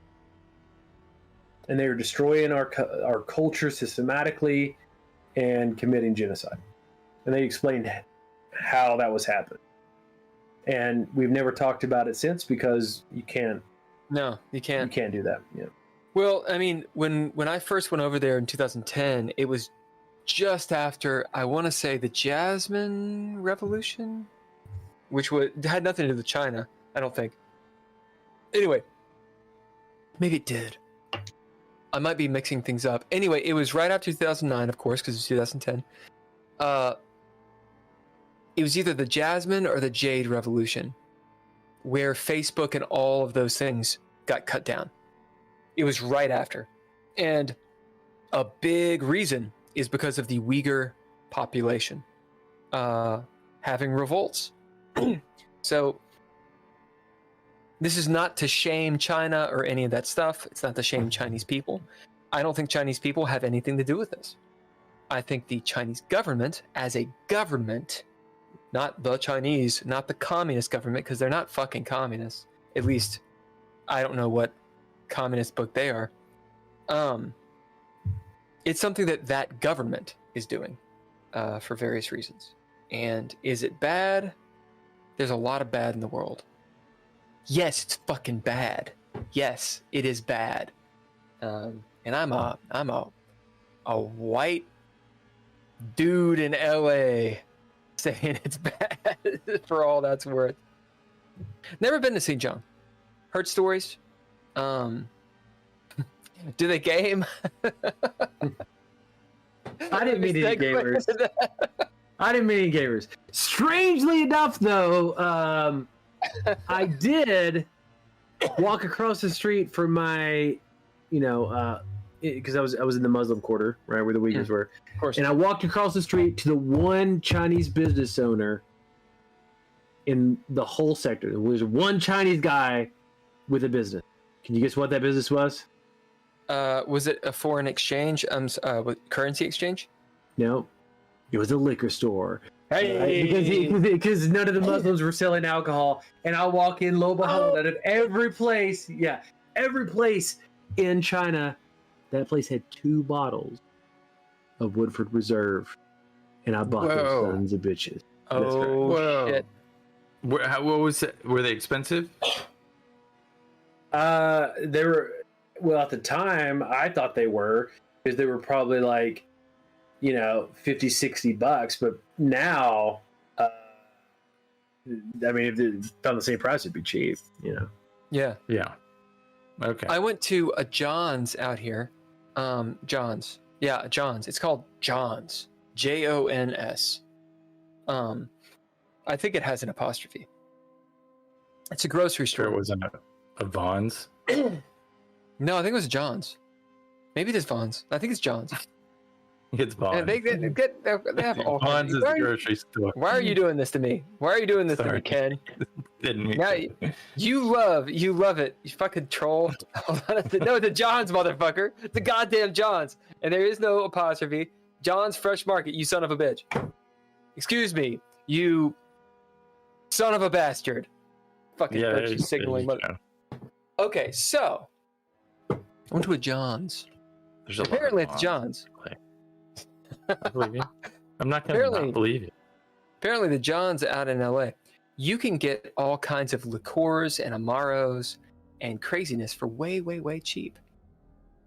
Anecdote, if any of you were ever in LA. Hell. How does this have to do with gaming? I'll tie it in. Okay, I've got it. This has to do with OSR, so old school revival renaissance. Has to do with RPG theory and your all's play experience. Specifically, the question is towards Jeff, of course. Shopping in gaming. It happens. Sometimes whole sessions where you go to the marketplace and you sell your fucking wares, and you know where I'm going with this. Probably. There's campaigns where people set up a business. They have a party that sets up a business in Sigil. We say Sigil, we don't say Sigil because we're not fucks. Anyway. Commerce, this whole thing. What is that in gaming go? Does it have a place? Does it not have a place? Is it a good thing to do? Do you avoid it? What? No, I mean, my preference is to skip over that. Like, if you're doing old school stuff, between sessions, you're supposed to be in town. You're not supposed to be camping in the dungeon between sessions, right? I mean, that's the standard. Everybody does it on their own, but that's when you do your shopping. So that you come in the next session before we start, right as you're about to head back to the dungeon, and you're like, yo, I bought these things. I spent this money, and DM says, cool. I don't think you ever need to waste time on it. Here's the thing that I realized about D&D. Someone else said it's not my idea, but whenever I heard it, it dawned on me, and it made so much sense. And it's talking about several things, but this is one of those key things. Someone talked about playing a game, and really what gaming was. You sit down and you play a game for 4 hours, seeking out that 15 minutes of fun. And I think that helped start the OSR movement, that idea started, that was part of the whole indie movement, because everyone got tired of that, of role-playing about nonsense, where only one person is having fun, people splitting up and trying a bunch of shenanigans, planning until you're, blue in the face, shopping, trying to haggle with everybody. And then, the prime example is you sit down and you plan for everything. You sit down and you talk and argue for like an hour and a half. And then you go do the plan, and you don't use the plan. So it immediately goes off track. Yep. It's not what you think it was. It's not even a fight anyway or whatever. And then suddenly you just went one room over, and you wasted all that time. And the DM is sitting there like twitching. That's why I used to carry ibuprofen and aspirin around my dice bag. Right? Because when you first start playing, you think that's how you have to play. You think that's what's required of you to allow that to happen. And then, then you learn. It's like, no, you just tell people, just do that. away from the table. Or you want to do it real quick, cool. Just do it on your own, write it down, and take off the gold. I don't want to spend time on it. Holker, throw in on this. Yeah, I often find myself being one of the least knowledgeable people of whatever system that I'm playing with. And so when people tend to do that, I, as a player, will start to get lost, because people will talk about what their character can do and whatnot, and I'm not mad at them by any means. It's just the way it is. I start to feel like, well, I don't know. I'm a fighter. I got a weapon. I'm gonna stand there and I'm gonna swing it. And I'm gonna roll. I know my own armor class. Well, you're playing an archetype in D&D. Yeah. Right? Yeah. This is not immersion. Yeah. Well, I have always found the immersive part. It's something that I've had to expend effort towards. And this is true, and I'm going to go on a bit of a tangent. This is true for most aspects of role playing, save for one. There's one part that I will immerse myself in, and that's actual world building. Right. Yeah. Which you're very good at. Yeah. I really like world building and trying to create something with some sort of consistency and enough there that can actually drive the story forward. But other than that, I found it to be rather not difficult, but it always takes some effort on my part to try to immerse myself. And I found this with LARPing as well, because I used to do that as well. We don't talk about that time. We just act like it didn't happen. Yeah. Well, that's an errata. Well, like the idea of immersion, right, is an interesting topic. So maybe I could ask you guys, when you are talking about immersion in this sense, what do you mean? Let's define it. And let's get Holker and Ken on this, because they've played, but a lot of how, and correct me if I'm wrong here, most of their gaming has been through me running, for better or worse. And I run a certain way. So I've played in a fair number of campaigns that neither you nor anyone else fucking whore, you cheated on me. Have been a part of. You son of a bitch. Sorry, you son of a bastard. And I made a lot of son of a whoever. I made a lot of films that you weren't a part of, and I feel like a film making fiction into reality is a form of role playing game. How dare you?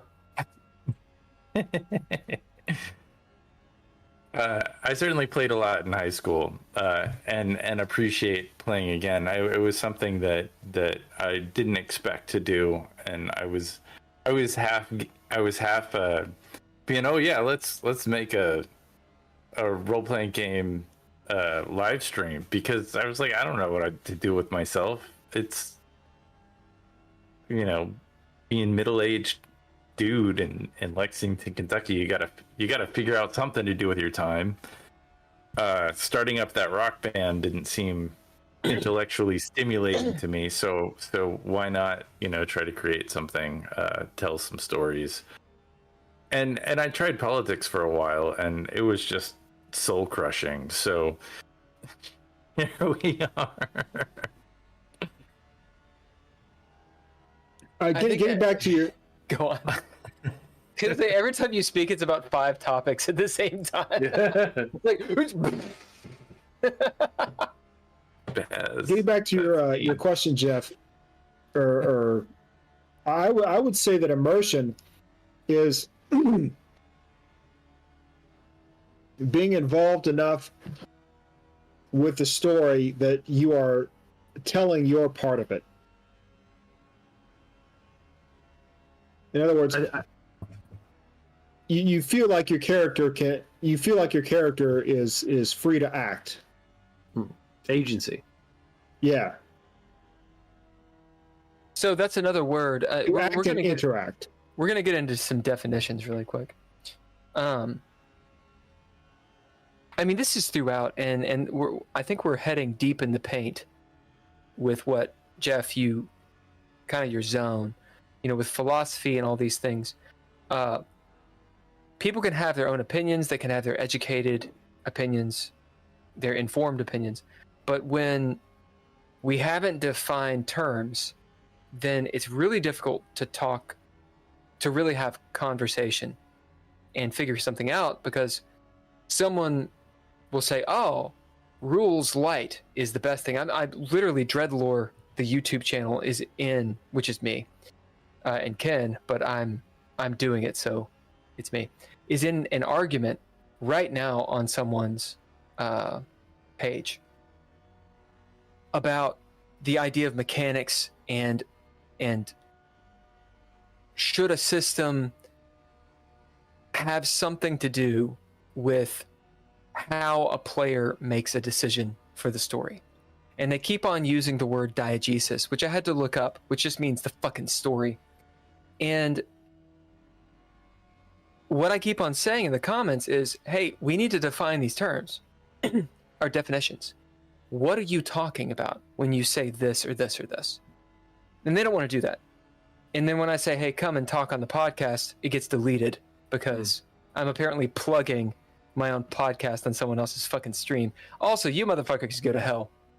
Anyway, I'm going to fucking find them here in a second. Deleting that stuff is definitely contextual. Deleting fucking comments. Anyway, my point. You can we delete comments.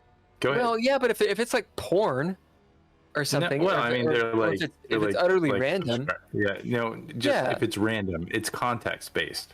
You were giving them a platform. You were saying, hey, we clearly have some beef. I got the balls to say, why don't you come and talk to us on my Discord and we'll have a conversation and work through some stuff instead of, hey, you're a dick butt. Yeah. Let's actually have a conversation. Let's have a community. Let's do something with gaming. Oh, wait, this is all about your fucking subscribers and your stupid ass fucking views. And you're going to delete my comments because there's no other podcast out there. It's, I think immersion to me is what I do on the podcast. It's more, it's for myself. I mean, I get what somebody said earlier about, like, I remember my first kill, or at least certainly Dolby's first kill. And I remember Nord's first attack visually in my head. That it's like that experience happened. It was violence, and it's memorable, like violence that has occurred in real life. But a lot of what we do is with the podcast is visually immersive, because it has graphics and art and visuals. It's about trying to be in the moment and trying to be in yourself. And so if you do a shopping episode, it's kind of like going to the grocery and saying, well, I need some eggs and some cheese and some rice and maybe some flour, carrots. You can stop me anytime, but it's just not I'm just fun. waiting. It's not fun.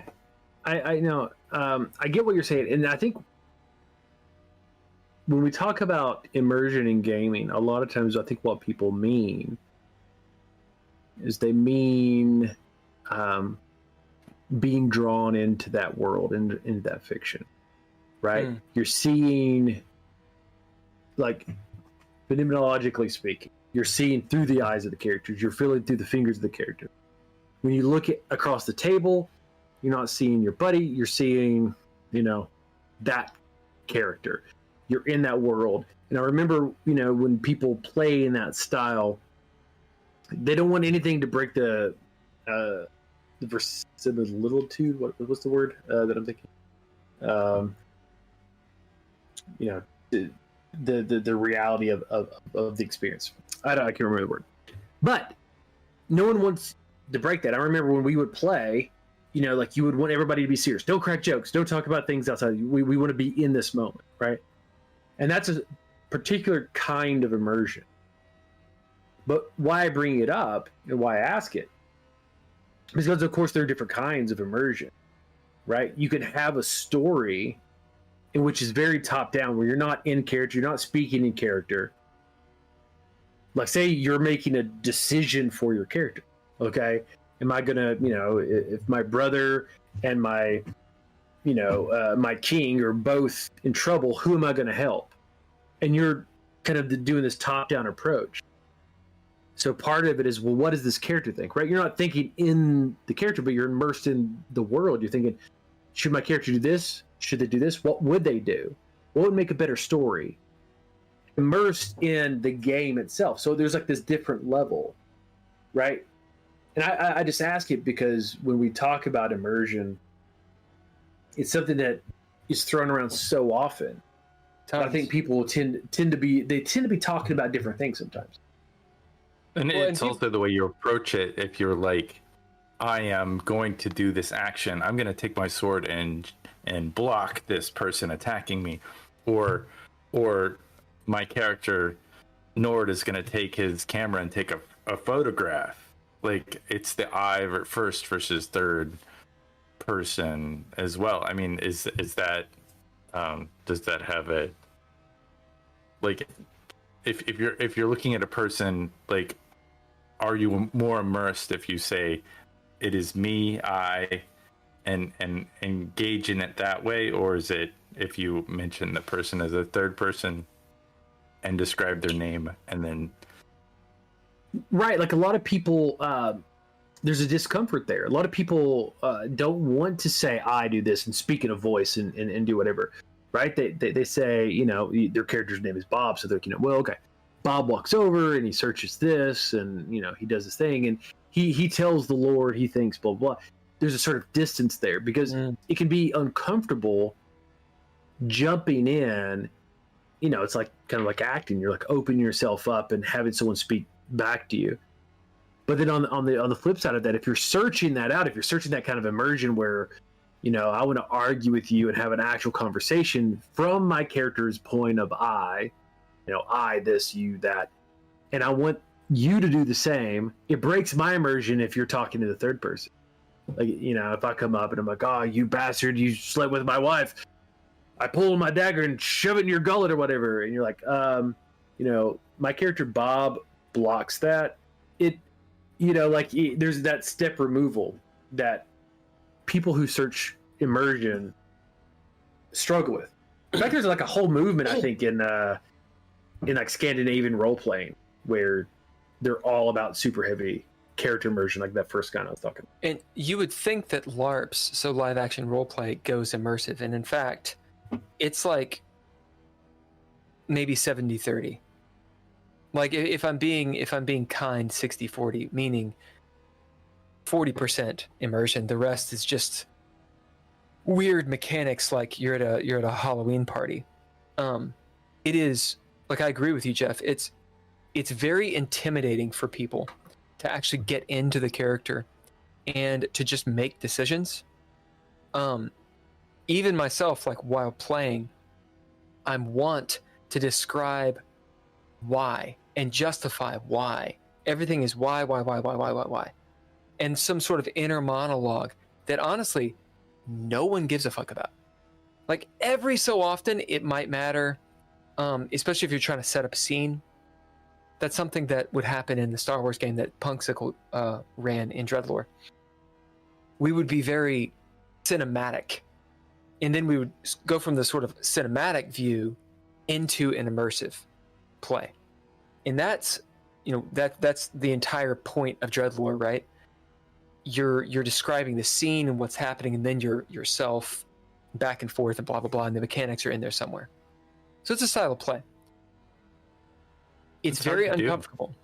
It takes like Holker said, it takes a lot of energy.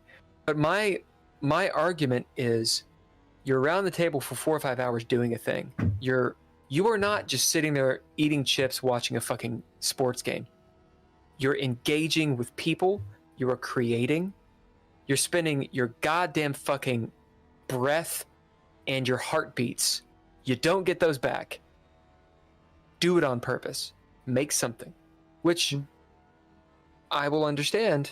And I'll agree and have been criticized by people that don't like me very much. It's a little too intense. Sometimes it's too intense. We talked about this the first time I heard using I instead of working in the third person was with Bill Allen, and when he was talking about it, and I was like, oh my gosh, that I'm not doing that. I'm saying nor does this. And it's just like the energy pulls away. Yeah, but I see it, and let me tell you why. I realize that it's good to be in the moment and be that person and be first person with this, but I did that because it's like I want to reestablish that person exists, to say their name, like a script. Because we're doing it like a script. So it's like if you're reading in the script, Nord puts his shoes on and puts his coat on, walks to the door and looks out the window and a forlorn melodramatic way. But then you've got to take the next step and go into it, right? Which you do often. Yeah. Well, I mean, then it's a release when I jump from. Okay, we're gonna. I just jump. I don't explain it. I usually just go from the description of the action into. Okay, this is saying what I intend to say. So but I think I use the term because entirely because stage direction has the person's name in it. Yeah. That's where you come from. It's that very cinematic idea. So Hulker's incredibly good at immersion. When he plays a character, it's very boom. He just says it, and oftentimes it's jarring because the other people in the game are not doing that. And so you kind of have the best games, in my opinion, are when people have that cohesion where whatever you're doing the same thing. And there's the trust of you're doing the same thing. You know where you're all coming from, right? Okay, so back to immersion. Well, you hit on a good point about kind of that cohesion. And, it's one of the things that I actually always enjoyed about gaming with you, Bill, is that, just one, being able to roll with things, but as a player, you were always, regardless of what stance you were taking, you were always inside the game. And so you're playing, you're thinking about your character, you're interacting as if you're in the world. Because what gets to me is when people begin playing from outside of that space. Now, the word for this that I would want to use is metagaming. But metagaming already has a space that means something different. Right? So I don't want to use that term, right? But this idea of using the social context where you're kind of, you might know ways to chat up your DM to get something to occur, or you're talking about something in a way outside of the game that, belittles a person, or, there's like these kind of ulterior tactics that break that cohesion. And it's something that you don't always, it's sometimes hard to pay attention to when someone they're doing something, and then you begin to realize, it might turn. They often have a different goal in mind. So you're blurring the fourth wall to gain an advantage. Exactly, and not in a way that's like, Fun. Well, I know that vampires, I know that, you gotta bring the vampire out into the sunlight, but my character does it. So, but I'm going to do it anyway. Like that kind of stuff I'm okay with. Actually, I'm actually okay with that kind of metagaming, but yeah, breaking that fourth wall to get an advantage, especially if it's over someone else, it breaks that cohesion. Right. It causes arguments, and I hate it. Yeah. It's the kind of thing of, like, okay, there's so many different examples of this.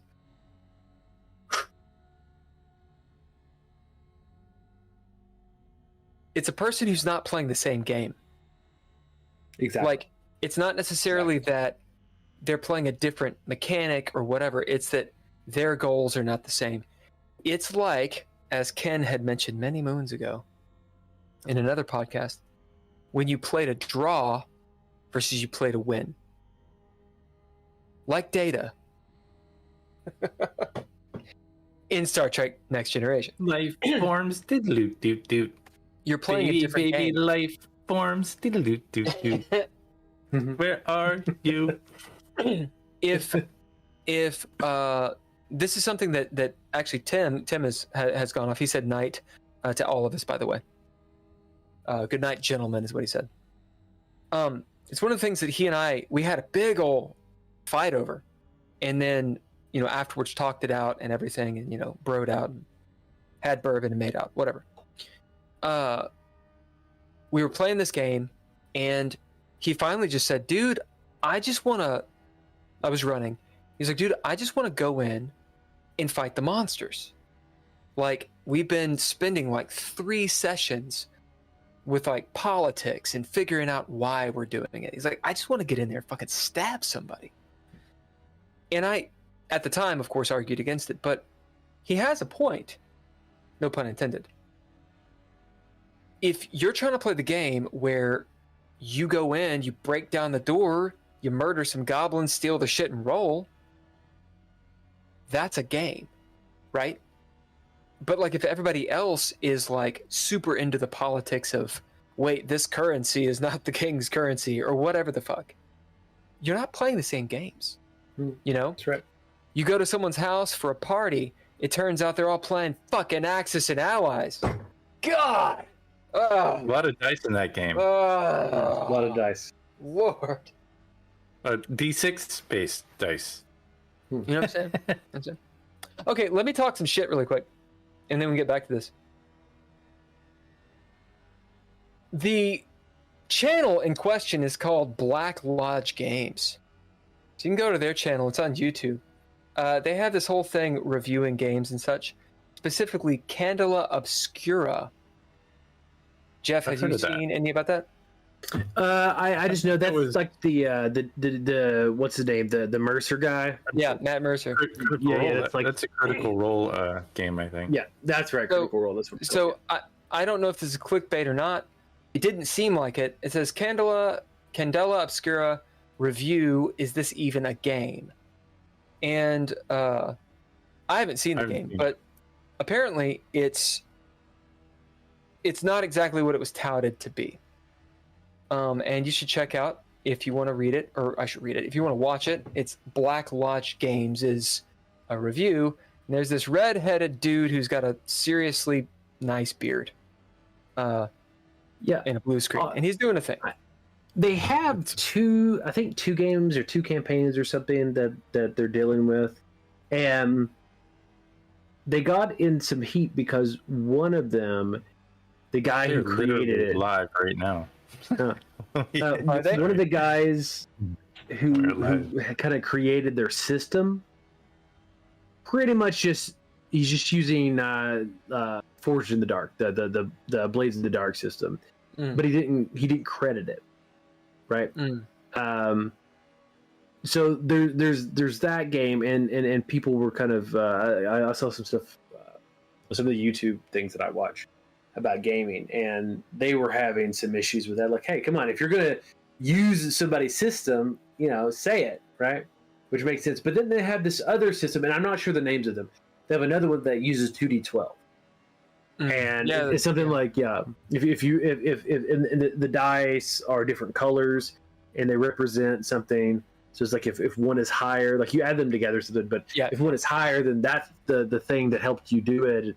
You do it in that way, and if the other one is that thing is like, oh, is it hope or fear? I don't remember what they are, but it's something like that. So knowing a little bit, as you explain that actually informs me a little bit about. I'm throwing down. Hope Throw it down. The iWizard 8288. I'm calling you the fuck out. Since you called me the fuck out, and apparently Black Lodge Games fucking highlighted the comments and then started deleting my fucking replies. That is some bullshit. I do not agree with that. What stays on the internet, what is on the internet should stay on the fucking internet, motherfuckers. All right. Well, if you're losing the argument, no, you got to delete that stuff. Well, they're not losing. They're not losing the argument at all. They're not losing the argument at all. It was a. This is what was said. So the iWizard, whatever the fuck that means. I don't know. It's maybe like the an robe iPod. The robe of eyes, perhaps in D&D. Anyway, I don't know. So I say, people are either smitten with D20 or rules light systems these days. I understand it not, because I'm Yoda. Okay. Yeah. Do you have a link? I made DreadLore with rules to promote storytelling, but also have a little crunch. Rolling dice is fun, y'all. So it's this little dick-footing comment that doesn't really argue with anybody, but it's also saying, hey, look, I don't really agree with a lot of D20. I really don't like rules light systems most of the time because I enjoy immersion and long-standing campaigns. I was attempting to promote a little bit of a conversation, which I did. I succeeded. This is what the iWizard says. Now, this person could be 10 years old. I have no idea. With a thesaurus. No idea. And they say, you oppose... That's why you're cussing at them. Go ahead. Yeah, they can go fuck themselves. You oppose storytelling and mechanics. That's their first words. You oppose storytelling and mechanics. Is that a question or is it a period? It's a period. So I said, people are either smitten with D20 or rules light systems these days. Semicolon. I understand it not. I made DreadLore with rules to promote storytelling, but also have a little crunch. Rolling dice is fun. They say, you oppose storytelling and mechanics. Both miss the point. In an RPG, the decision-making step is informed by the diegesis, the reality of the character. The system intervenes at the resolution step, and the consequence, the result, is the story. Now, beyond their bad punctuation and misuse of diegesis, which I had to look up, because if you're going to throw down that fucking word, you better fucking know what it means. It means story, by the way. Yeah. Yeah, I know what they're trying to say. They're not trying, right? They're pretty much trying to say that, well, at least what it sounds like, the story, that the fiction itself should lead up to the characters making a decision, and then the story informs what people do. Right. And fine, and the system shouldn't get involved. You come up to a question, you use the mechanics, the dice rolling, which then gives you the consequence, and then you react from there, right? Right. Yeah, I know what they're trying to say, which has nothing to do with your comment. I'm not sure why they're trying to say I have no idea. And that, and even what they're saying, that only works for certain games in which you have that sort of system. If you have something like I don't remember what some of them are called, but like they're like games where you have like fortune before, right? So you roll and then you take the results. Then you roll before you decide what you do, and then you take the results of the dice to narrate. In that case, it's the dice that fully draw. It's flipped. So that person is only looking at. They're only talking about one method, right? And there's several methods, right? But the thing is I agree with them. So I say TLDR because the internet. TLDR too long, didn't read. I say TLDR. There's more to it than that. Which is to say what you just said. I think that's an oversimplification. It can work really well for certain styles of games and genres. but it ignores the fact that players are playing the game, the system. The system informs players how to play, and if the system rewards a way of playing, for example, big numbers win, then that frustrates certain games, for example, horror. Okay. Yeah. We can your argue answer is your answer is, but system matters. Right. Got it. Right.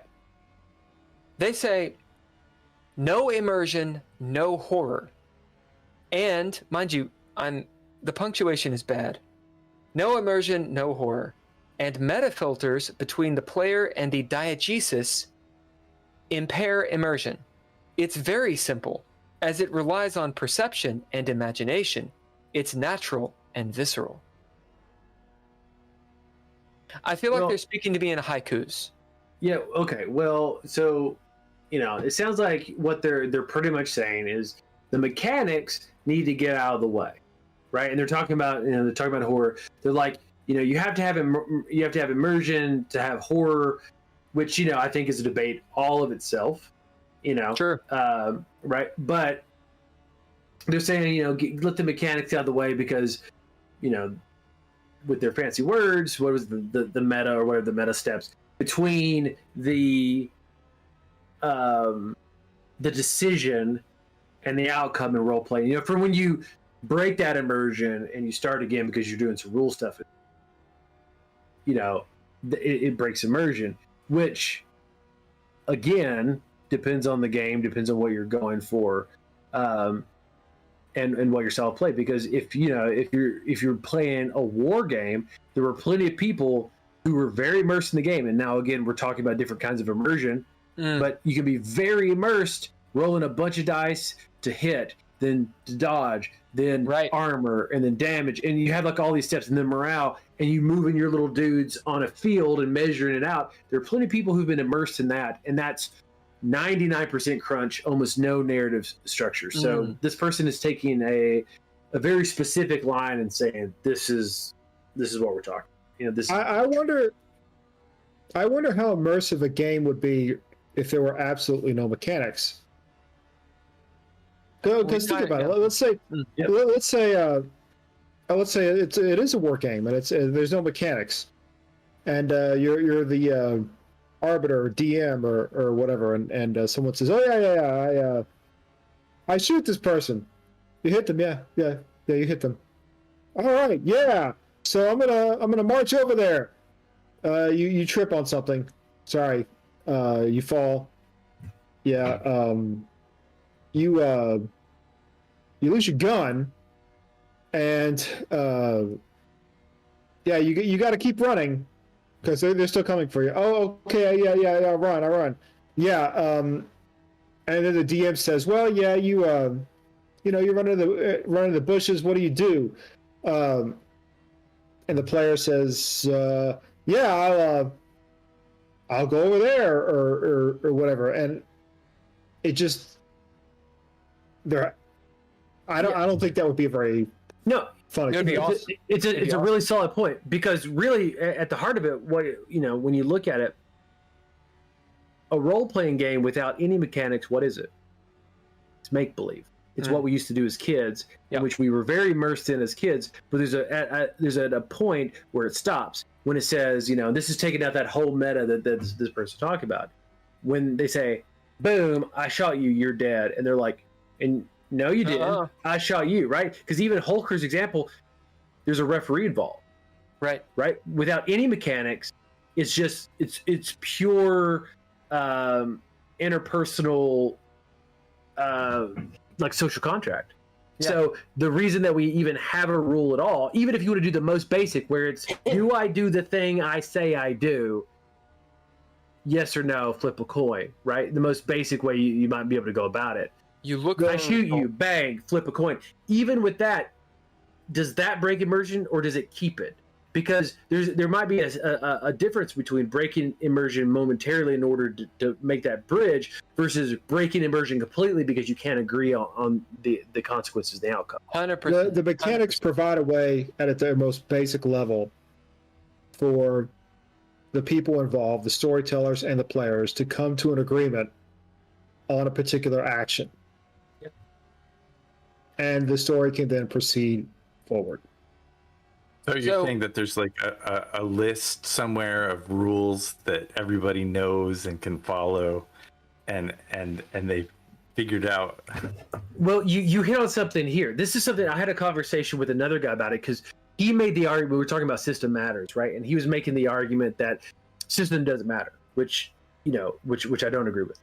And he's saying that really, you take your system, whatever you're playing, and you just reskin it. So it's like, okay, if you have a loincloth and a sword, you're a barbarian. Great, you roll your dice. You take that off, and suddenly you're in a spacesuit with a gun. Suddenly you're sci-fi. And I was like, no, I think system matters. And we were arguing about it. And you hit at something right there when you're talking about these rules that everybody knows. And one of the points that I was trying to make there is this idea of what we all accept. So say we're playing a game, doesn't matter what rule said, all right? And we're playing the fictional world that we're playing in is a human world. You're a normal kind of person, and it's like, okay, you're pulled over by a cop. What do you do? And you say, I get out of the car and I fly like Superman. Well, there's no rule about that. But you say, well, no, you can't do that. What are you talking about? It's like, no. My hands turn into machetes and I chop them up. It's like, no, you don't get to say that happens. There's a whole list of things that just naturally occur in our brains when it comes to fiction, because we're storytelling machines as humans, about what's narratively acceptable, right? And you'll see people play with that sometimes if they're a new gamer or something, or if they're just socially awkward. And then they say something that everyone at the table starts cringing about because it's not socially acceptable. Now I'm talking about logic and reason, but there's also this level of the social, right? You have someone sit down and then they start being totally inappropriate. There was a guy, one of the guys who worked on Blades of the Dark stuff. He was working with New York University, NYU. He was like teaching people gaming and doing all this stuff, and he kind of committed a sexual assault in game onto it, like as it was open. Is this the Cobell that guy? Yeah. We talked about this a number of times on this show. Yeah, Adam right. Cobell.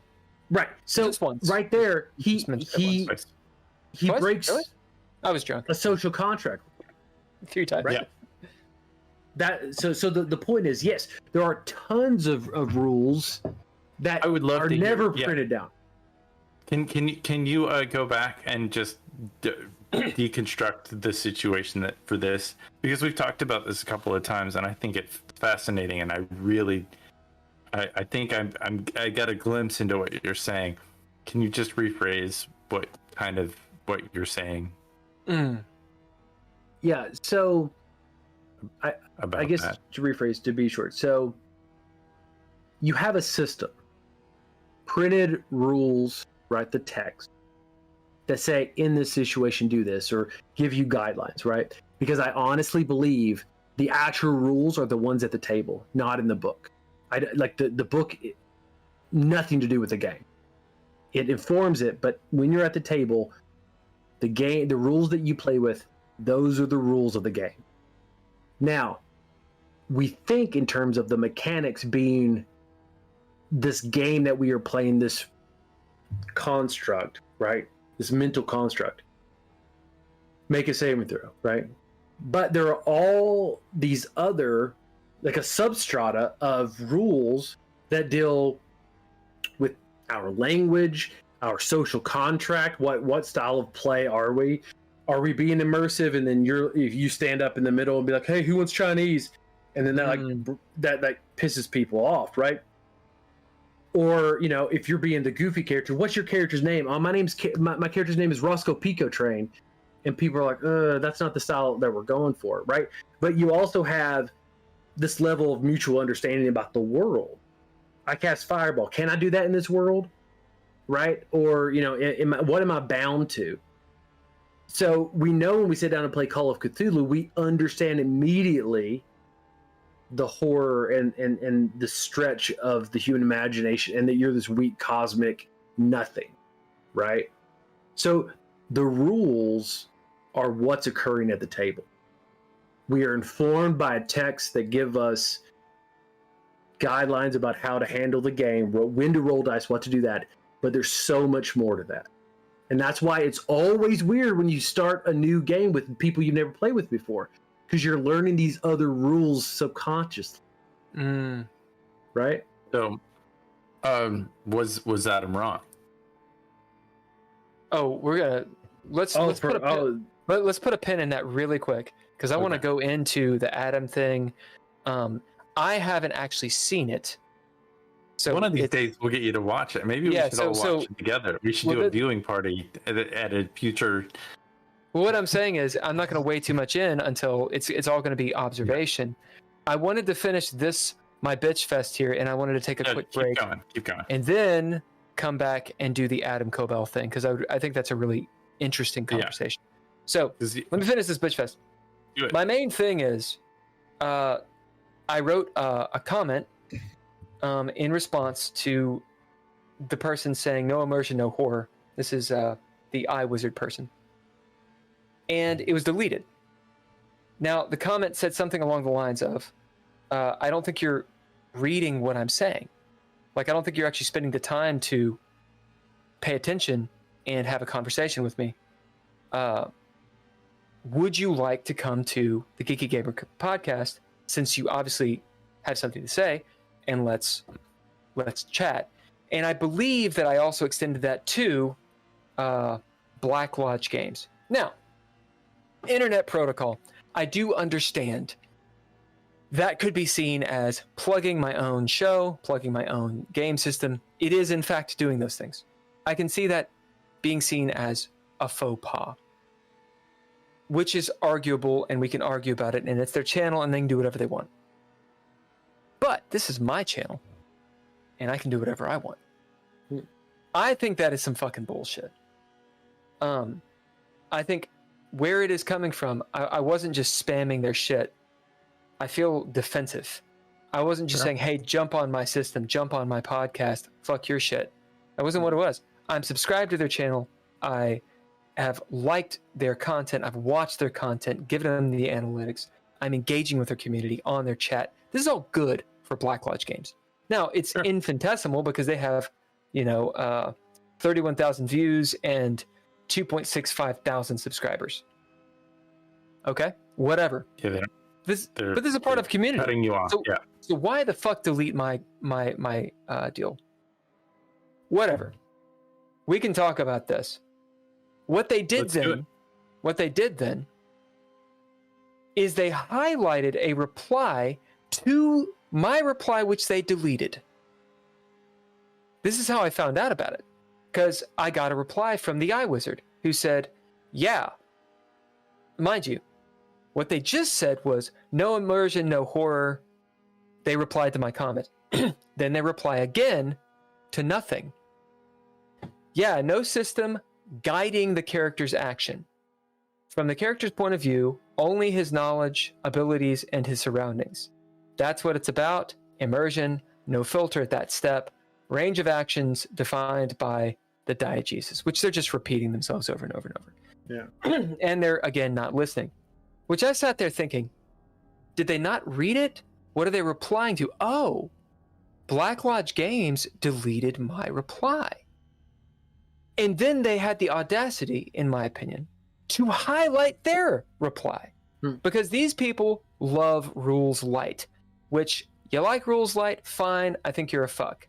Whatever. So their comment that they highlighted didn't make any sense. Makes no sense. Once your comment, because it didn't make any sense when you said it. So what they're saying, go. To translate that message, it seems to me what they're saying is,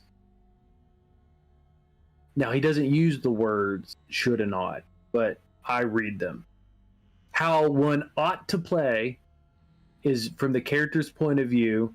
So you base everything on the character, what they can do, what they feel, what they think, and that is what keeps you immersed. And throw the mechanics away. And there should not be any mechanics.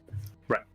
Is what they're saying. They want a rules-light system where somehow that's better. They're making an argument for rules light without That's what they're doing, and They're it really dick is like, footing around. yeah. So your comment was on the Candela Obscura failure and why they decided to play what they decided to play instead. Was that the video? It's a Candela Obscura review. Is this even a game? Okay. So then I replied again, and my lady friend was here, and I said, "Holy shit! I think they deleted my comment." Yeah. So I laid a little trap, and I said, "Hey, I don't know if you saw my last comment.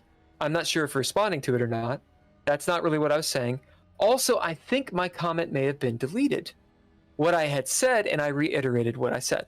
You should jump on the podcast. I did that specifically so that today I could look and see if it wasn't there. And it's not fucking there. So they deleted another comment where I guess I'm plugging myself. So I jumped on there a few minutes ago and I said this. Why do you keep deleting / censoring our comments? Now it's an hour, by the way, Ken. We're trying to engage on your channel, and it's the TTRPG community.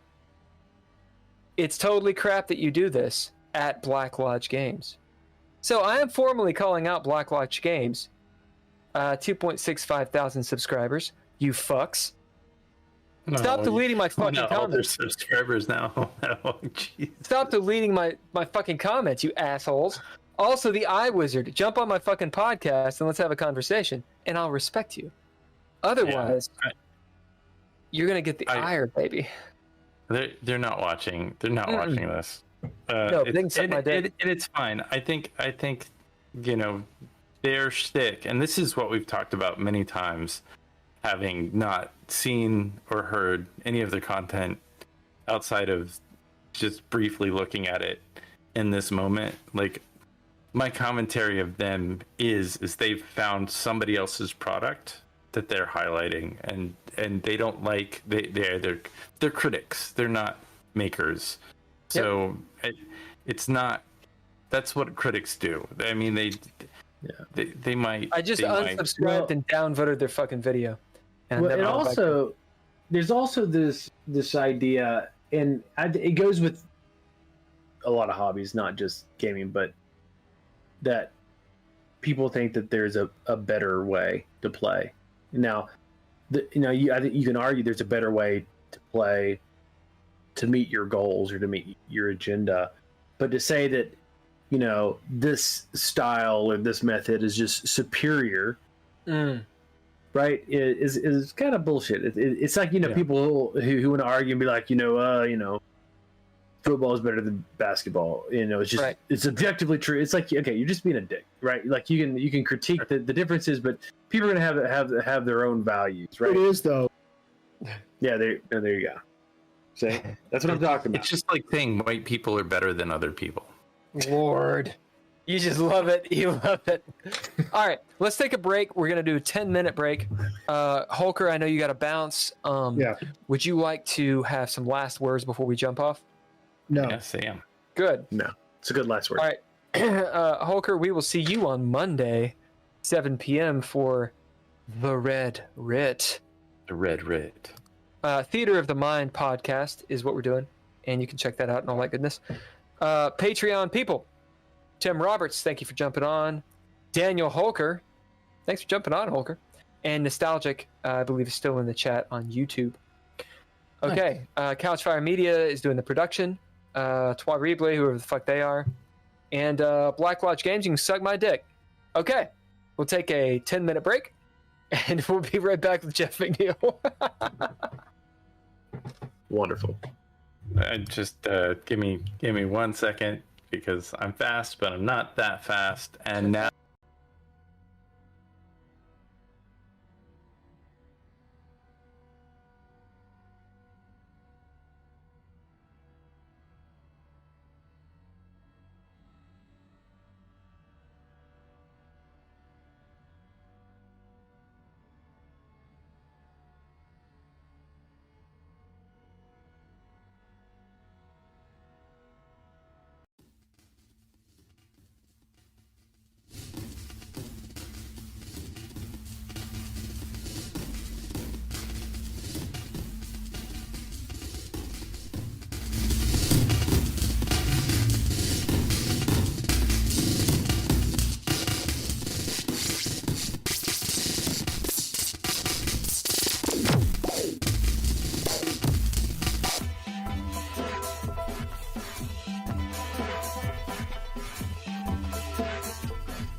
at the door. I am not great, but we're back live with the Geeky Gamer podcast, just kind of throwing ourselves back into it.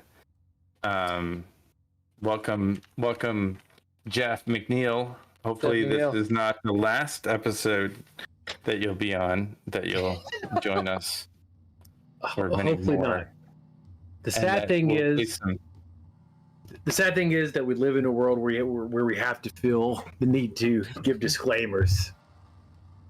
that we have to apologize beforehand now. We don't even apologize after, we apologize before. We preemptively we never say what we mean. We always say what we are not saying. That's for sure. I kind of wish that we were just okay being in a world where people were assholes, and you just let assholes be assholes, right? You see, that's the thing, is most of the world is. Now that's a rather vapid thing for me to say, and arrogant, but whatever. In my experience traveling, most of the world do not dick foot around. Don't beat around the bush. Everything's sexual, Ken. Everything can be made sexual. Oh my God. Someone can have a problem with everything. Most of the world doesn't. They have their own cultural zeitgeists and faux pas and gaslighty fucking virtue signaling bullshit that they do, right? Look at Stalin era Russia. Like, going and doing all the things you're supposed to do for the society. Yeah, this gets a little bit more into philosophy and kind of what I studied and what I believe, but to be very general about it, I think that we policed each other very much all the time. Communities socially police each other all the time. What's acceptable, what's socially unacceptable, all the time. However, whenever the internet connected us, we started to police each other, and we were connected across a much wider net, right? No pun intended. Right. So we began to police each other. We still do, because I think there's this innate natural part of us that when people do things that are socially unacceptable to us, there's a natural inclination to stop that. Or promote it, right? Right. Assuming what it is. Right. So what I think is we are in, and especially because of algorithms that push certain things, where you have the polls, that the loudest, smallest voices are the people, the most fringe, those are the people that were heard, that we hear, and then we think, everyone to the left of us or whatever, to the right of us, are all the way extreme. It effectively, I believe, sends us into a state where we are in digital tribalism. Where it is the same as if you were to go back when everybody had their own religion and you just killed everyone, right? Because what you have, right, is one of the amazing things about humans is that we are able to cooperate outside of kin groups. Yep. So any other animal, they can only cooperate inside the kin, right? You got to be related to the thing to work together. And humans have the ability, through religion pretty much, to extend their kin group to strangers, and you're able to work together. And as we grew and developed, our religions changed to the point that we had the big ones, Buddhism, Christianity, and these sorts of things, that allowed massive groups of people to cooperate, to join the same thing. Well, the internet comes along and we're allowed to be total assholes to each other. And it's like we're just starting all over again. So until some new religion comes along that can somehow bring us all together into a group, this is the world that we live in. That's what I think. This is the world we live. Group mentality, definitely. The social contract, it goes both ways. It can be, what else is friendship but the ability to have a social contract between people, to have understoods, to take things with a grain of salt, for example, to believe certain things, which honestly may or may not be true. Guiding principles, right? Shared experiences give us this, and we're able to say, oh, this is my friend. I can label that person. It is a good thing, and therefore I can go forward. And I don't have to constantly be feral about it. Taking from nature. In the house, there are 4 cats. I like cats. 2 of them are domestic. 2 of them are feral. But they come in and they're kind of like pirates.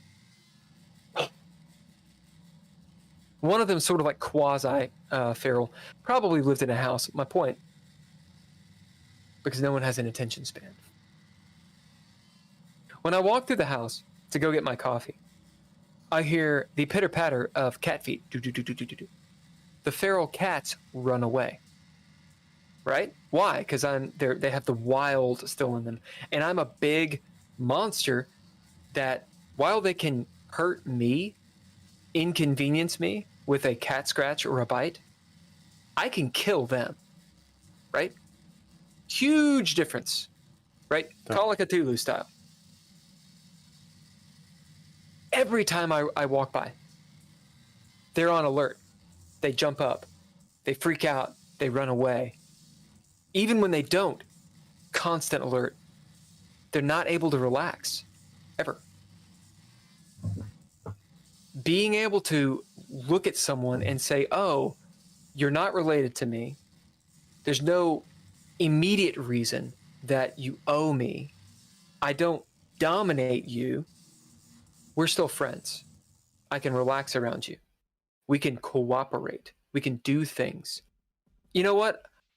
What you just said probably, it pissed me off, but I'm going to give you the time of day because we're friends. And you know what? We vehemently disagree on something, but I'm not going to kill you for it. Or I'm not going to socially kill you for it. Why? Because we're friends. Because I'm going to find someone. You get where I'm going with all this? Mm-hmm. Oh, yeah. This is a superpower. Yep, it really is. When you consider you have a small group of people and say that you have someone who is obnoxious and mean and might, without rules and civilization, be a brutal murderer, warlord kind of person, right? Maybe in a different time. And maybe the only reason that they're not is because there's this overwhelming pressure inside of them that the whole collective around them, their small community, by telling them no all the time, but punish them through shame, through whatever, through guilt, through all these sorts of things, we keep this person in check, right? This is right, psychopath. right. Because sometimes your group may need that psychopath to go kill people, right? But yeah, but we develop to a point where, okay, well, that person, you put so much pressure on them that if you were to take those restraints off, they might go and be total assholes.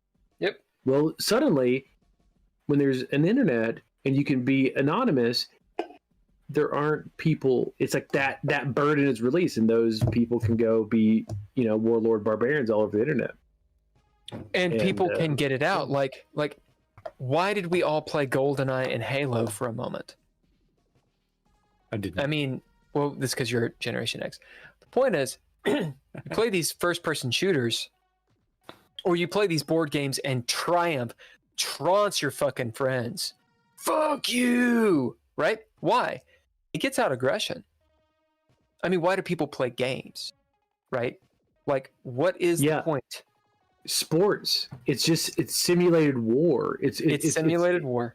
Right? It's so that we can be violent men. They literally say, we're going to war. Right. So we, so people can be violent without actually being violent. Yeah. Yeah, I loved playing sports and winning. That was a rush when we won games, and it felt good. I played soccer.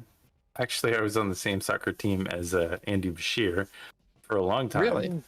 Yeah, that was a fun thing growing up. Was he any He good? was actually. Oh yeah, he was a forward. We won state championship a couple of times, or at What least did you play? once. I played goalie. Really? Oh, Oh, nice. you're a keeper. Because I got the 6'4" arms. Yeah, man. We were pretty good. So I was goalie. I was often fullback, but yeah, no, he's a sweet kid. Anyway, it was awesome to win, and it felt good, and you were charged after, and it was heartbreaking to lose. And so it's like, if you're playing a video game and you're getting an emotional reaction out of it, and you're pretty good, and you win more than you lose, you're going to keep playing because you have that dopamine release It's important. that gives you the reason I trolled people for any amount of time. It's like I got a dopamine release from people calling me names and getting off and enjoying the fact that, they didn't have an argument. They had to resolve themselves to just like personal attacks instead of discussing the nature. So I'm totally on your side. I feel like I missed the entire comeback when and with the Black Lodge people. I missed that. I take care of my grandmother and No, it's all good. It's all good. He's required a few things and more than normal, and everything's fine. So there's no concern there. It's normal stuff. But I think the point is for me, and I think I'm just jumping and trouncing because this is just in my head on what you were talking about. You delete somebody's comment for two reasons, in my opinion, and that it's either a hot air, but you delete somebody, and I delete people's comments or block people when they personally attack me, like they make a violent threat. They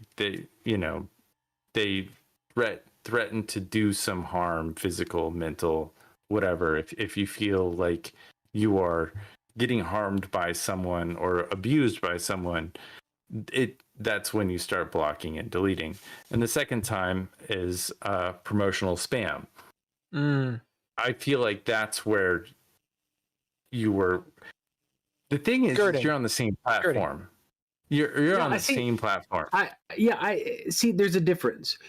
But contextually, I don't think you were spamming with content. You were giving them opportunities. I wasn't spamming. Yeah, you were giving them opportunities to understand something. You were in a forum where you could potentially embrace and enhance potential people who would be interested in this topic. You had previously commented it back and forth and offered perspective into it. And I 100% see why you were infuriated, because I'm infuriated a little bit too, because getting deleted for that, they just have a lower threshold of the spam. It's either talking about task at hand, whatever it is. Like they're only looking for comments based on exactly what the topic is that you're talking about. Anything outside of that topic, it's like they put you're in a bowling alley, sure, but they got the little kid rails up, and that is the short of why your comment was deleted, in my opinion. Which is why it doesn't matter. Am I infuriated? No, I'm not infuriated. I'm not even offended by it. I'm offended by it. It elicits some form of it elicits some form of anger in me. It's more like what's the emotion? Definitely elicits an emotion. Well, you angst. Feel like you have angst. Something to contribute, and they shut you down. Like you had a point, and your point was for no reason It wasn't even my point. Welcome it was, to the hey, internet. look. It was, hey, look. Isn't this? It's a review. Yeah. I agree with. I'm weighing in. Yes, I'm weighing in to gain followers and subscribers. And why else do you fucking say something on the internet like, Sure, if you don't want to contribute? Oh yeah. Like, you know what I'm saying? Did Jeff, you put a link in there? You're gonna say something there. Did you put a link when you put it? It No. did have a link or did No, did not? I didn't do any of that bullshit. I didn't say, hey, here's our fucking shit. I wasn't trying to poach anything. It was, hey, you should jump on our podcast. Yeah. They could easily click on my name and find our page, and it's all up to them. I wasn't gonna do any, hey, are you sure you don't want to blah blah blah? I didn't go to their fucking page and see them. It was my shit got pretty deleted. benign. It was a very benign conversation. And the thing that's the kicker, I would have been okay with it, but they highlighted their fucking response. Yeah. So it's literally at the top of all the comments. Right. And I'm like, they could have also complained, like they might have somebody on the inside and they could have complained to whoever their admin is, and they don't deserve this bullshit benefit of the doubt. They don't deserve it. That's the thing. It irked me so much working with a certain person. Literally, if you make a declarative statement of any sort, well, hold on a sec. Motherfucker. Sometimes you should just have a fucking point. Sometimes you need to stand on firm ground. This is what I think. Oh, but wait a minute. Have the discussion. Have a backbone. Sorry, I'm going on a rant. Jeff. Good.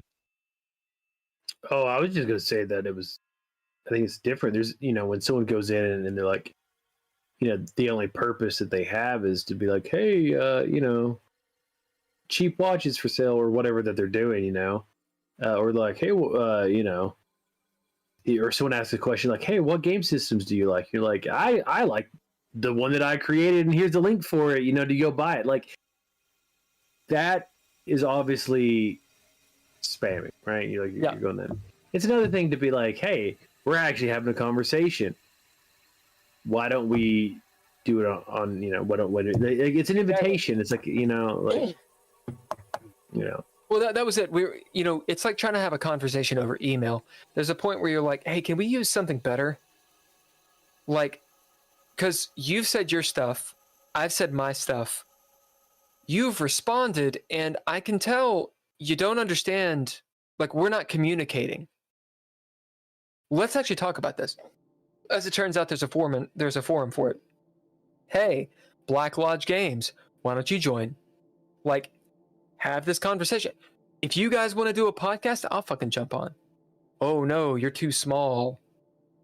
Oh, but is that what this is about? Is that what this is about? I mean, but that's true. Because me being small or big, like in terms of subscribers, affects you in any way. Having grown up Generation X when they didn't have like TV switchers or cameras or computers or like, things that there were 4 TV stations. That's what we had. So there was a whole lot of, you don't get in, sorry, you don't get to talk, you don't get a voice. And so it's a little bit shocking when your voice is taken away. And a day like today and our day and age where that's all we have is a voice in our communication. So it's something we were used to then and we just moved on past it. But now it's like they've given us all the technology and we have all of the ability and we have all of the means to have this commentary and conversation.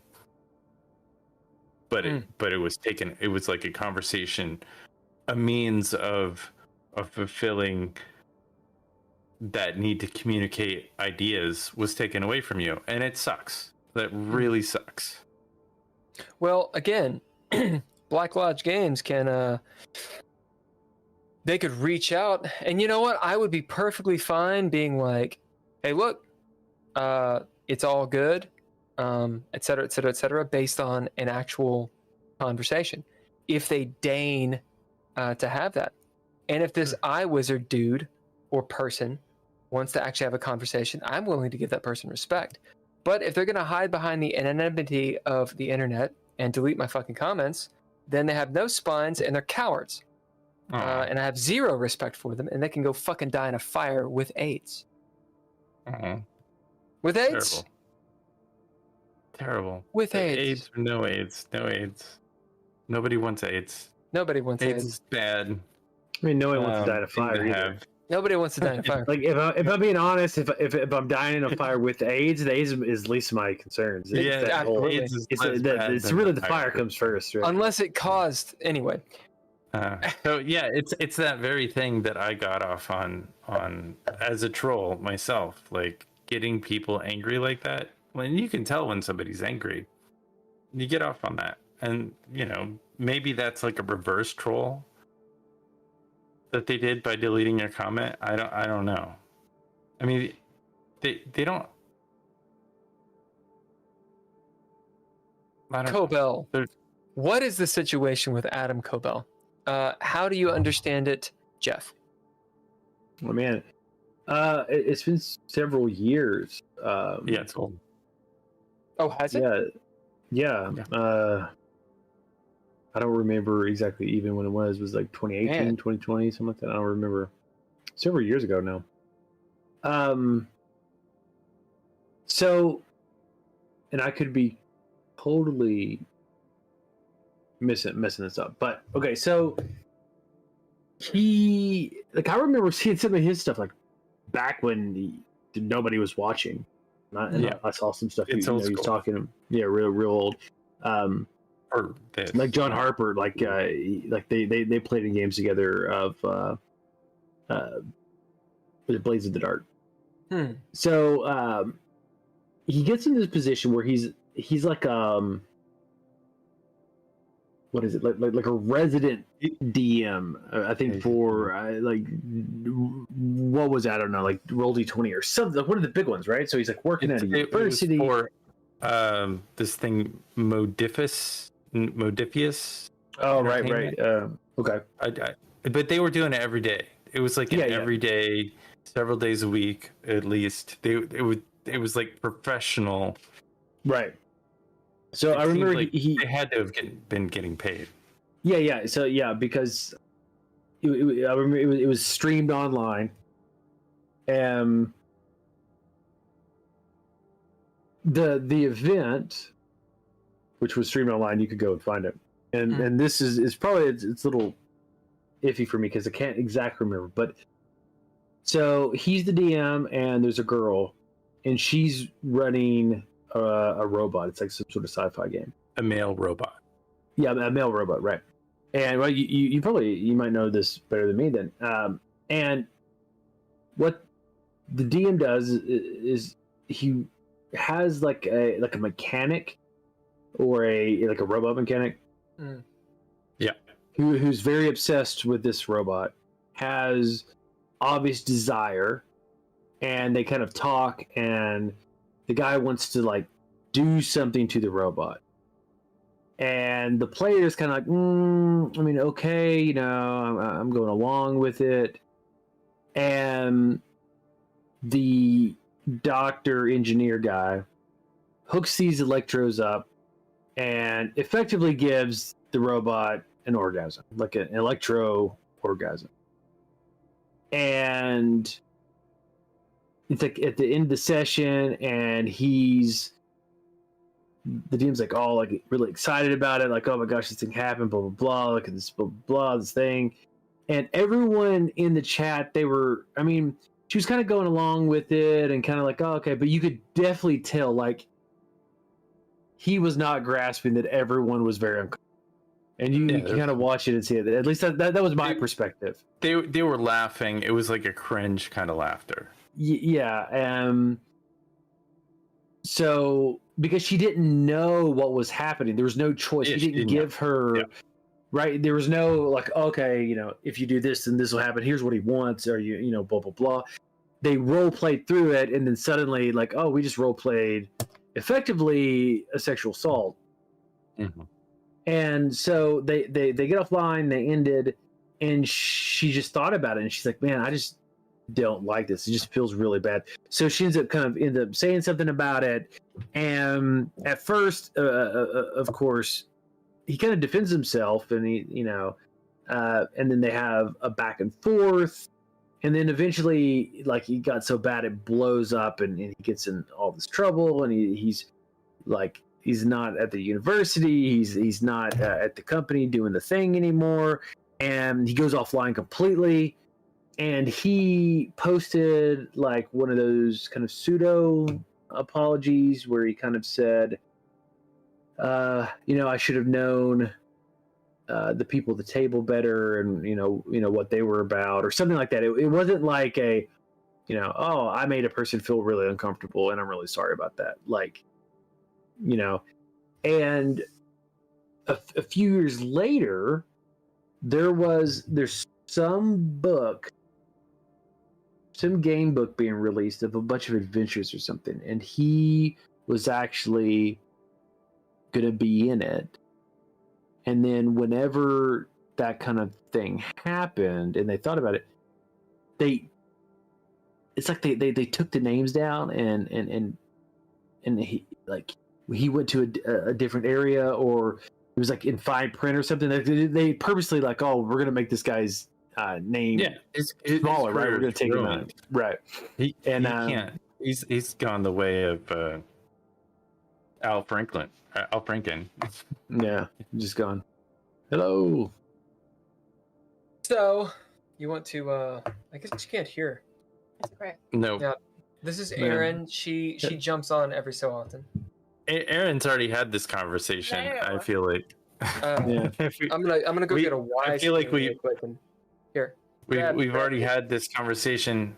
I thought the way you kind of phrased it, that you had some kind of insight onto it, if the punishment fit the crime, if it was right or wrong. I don't want to put you like on the spot, but if you had an insight into it, that because I feel like it's an interesting story, and it's a tragic story for everyone involved, because I don't think anybody involved, and certainly his career is over. And yeah, I mean that's the thing, and I know how sensitive everyone is about these things, right? And I think there's a case by case basis. And when I look at it, what I see is, I see a guy do something really stupid, really bad, and he's oblivious to it. It's not like he's trying to hurt anyone. Yeah, because he's supposed to be an ally.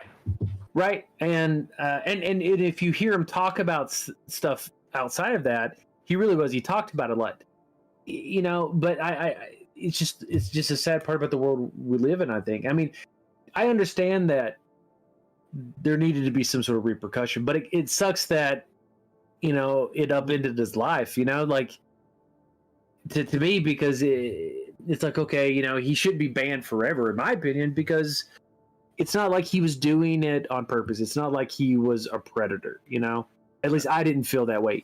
He did something really crappy, and he should have just come out and talk about it. But like, some related comments are like, Christ Almighty, keep explicit sex out of the community.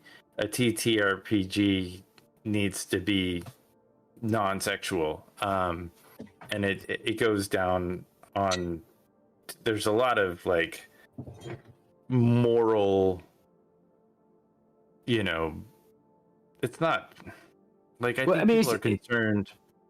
Yeah, I mean, especially for him, you're right, because this was very public, and that makes it so much worse. Like, I know for like my buddies, we've gone down some really dark paths. And we've done RPGs for sure. Yeah, and we've dealt with sexual assault and rape and human sacrifice and all betrayal, like all the darkest stuff. But it's like, those people, your buddies, Sure. So it is a failure of the company, perhaps, that they didn't strike those. I don't know. That's always hard, like I mean, I don't know exactly how they handled it. I know that he disappeared, but I don't know. Well, he was. I think he was fired. I think the company shut down because of it. And really? Yeah. That I don't know. I thought you had some insight that. I don't know why that's an interesting story to me. I think it's super fascinating. I mean, I hate when people make a mistake and then they're kind of gone forever, because you see certain people are able to bounce back from that sort of thing. I mean, you see like someone like Louis C.K. who exactly. he comes back taking his clothes off in front of people and pushing. Yeah. Right. It's just like, I think when we delete people forever, we say that, oh, well, that's what you are. You're this monster and we're banning you forever, and you can't change, or it's not a mistake. That's who you are. Right. Yeah. Yeah. And then, meanwhile, if you have enough influence and money, it's like, okay, a lot of times you can buy your way out of things, which just really sucks, Yeah, and there are more comments saying that he should know better. That he should have known going into it, doing this thing would have caused this big backlash, because his audience. I mean, he clearly didn't know his audience, whereas exactly if that happened in our show, I think, and maybe that's it. I mean, I feel like I made the comment that it wasn't a trust thing. Maybe it's he didn't know his audience, and that his audience was a group that probably many of them had experienced trauma like this in their past. Yeah, and, well, I think also it's not just that, it's the fact that he didn't recognize that the thing he was doing was sexual assault. It's like he had some idea, like, oh man, this is like some cool robot in a lab sort of thing, right?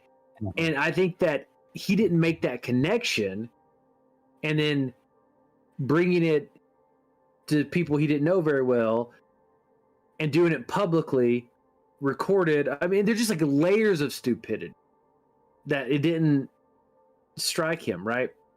Or arrogance. I don't know. I don't see it as arrogance, because when you watch him, he's like really like immersed and giggly, and he's kind of like into it, like, oh my gosh, this is a cool scene. And then it wasn't, So it wasn't like he was being like, to me, he did a creepy thing, but he wasn't being a creep show about it. That's at least when I watched it. Another comment that, and again, I'm just reading comments on Reddit, so this is not this is not. There's no fact to any of this, but somebody said, and this is like an argument to me, saying that he was fine and that the players should have known what to expect, because they said people defending him saying that it was a one-off and that he had done this multiple times, so he was a repeat offender. And so I would imagine that if he did this often, that if you're going to DM in one of his games, there is an expectation for that. I mean, I don't know. I mean, that's a whole thing. Which I don't know. Yeah, it's a whole other thing. There's a whole other thing. It's just weird. Like, if we're talking and the reason I'm bringing this up again is because we're talking about deleted comments. And so going down the rabbit hole of comments on the internet, it's really interesting to me to see everybody chiming in on a subject matter that I think is really important, versus Bill's comment got deleted because he was there's a greater issue there, right? Allegedly spamming. But it's definitely communication policing. I should also just say that I am no expert on him or that situation. I watched the video a couple years ago or whenever it was, and none of us. when I watched some, his old play with John Harper, so I know nothing about him. I can't defend him or I can't condemn him. I saw one clip, so I can't really say. But it's kind of like us saying, "Oh yeah, reverse racism is a thing," because it's not. But I mean, it's like a whole like rabbit hole of like talking out your ass. What Megan said is she says a very non-apology is apparently what Adam. Is that what? That's why I came across too. It felt like a very non-apology. Yeah. Which because he talked several times about defending people, about being an ally against sexual assault, that sort of thing, and then for him not to apologize in that way, I don't know. It just seemed like it was weird. Like when I definitely saw when I saw his apologize, I was like, come on, like you're digging your own grave. There's a question like there's a question like if you're gonna apologize. If you're not, then don't. Or settle this outside. Or I'm sorry, settle this outside of the public forum. So there's in the last or the previous, I can't remember which episode of Geeky Gamer podcast we covered this. 2, 3, and now 4. It's just important. It's important. The idea. No, this is the 5th one, dude. Oh, is this the 5th one? I got you. Okay, then 3, 4, and 5. Motherfucker. Sorry. Motherfucker. Anyway. Sorry. He says CYA maneuvers only. Yeah, so cover your ass maneuvers only is what Megan said. Well, actually, just context, because I think context is king, right? That's really what we're arguing absolutely. about. When did this happen in relation to all the people, to Me Too, to... this is the middle of it. This was... So 2020... I mean, I think that's probably why one of the reasons why it hit so hard is like right, like as in, so just for some context, so that apparently there's a dude named Adam Koval who was a GM game master. We talked about this last time. He was here the last time. That's literally what we're talking about. Yeah, I figured. And then Megan says, "No, consent is king." Yeah. It's interesting. Megan, do you mean that the person who got offended, did they consent, or are you saying that they didn't consent, or where do you go with that? It sounds like I think that they did not consent to playing a game with sexuality, and I just in reading comments on the forums, it seems like sex of any kind shouldn't be discussed about. And they were fans of the style they were looking for a safe space. Yeah. I think to me, and of course we don't know what happened off camera or out of, off Twitter, but to me, the most important thing should have been him going to her, the person, like the actual, as the perpetrator going to the victim and clearing that up. I think if that had really been cleared up and it'd been like, oh, he made a real apology to her, there's a huge thing about reconciliation and kind of restorative justice and those sorts of things, because then I think it's one thing, it's like, oh look, I made this giant mistake, we talked it through, I understand, I've grown, she's forgiven me, and then you step forward and it's one thing. It's another thing not to even mention the victim and be like, oh well, should have been clear with the the contract up front. It's like you gotta be, and that's what Megan is saying. She's saying that they didn't consent. Consent is king. And then Mike Shu, I hopefully am pronouncing that right, said sex RP is for VR chat. Yeah. Well, I agree. I would agree with her completely. I guess I don't know much about VR chat because I've never done it, but I don't think I've ever. I don't know anything about it either. It's just an interesting topic to me because, for one thing, we often push thresholds on Monday nights. Yeah. You know, we and I don't think anybody in our game has any issue with sexuality or even some We're pretty much all asexual, so you know. mind fucky things. I know. Dude, we've done some seriously hard.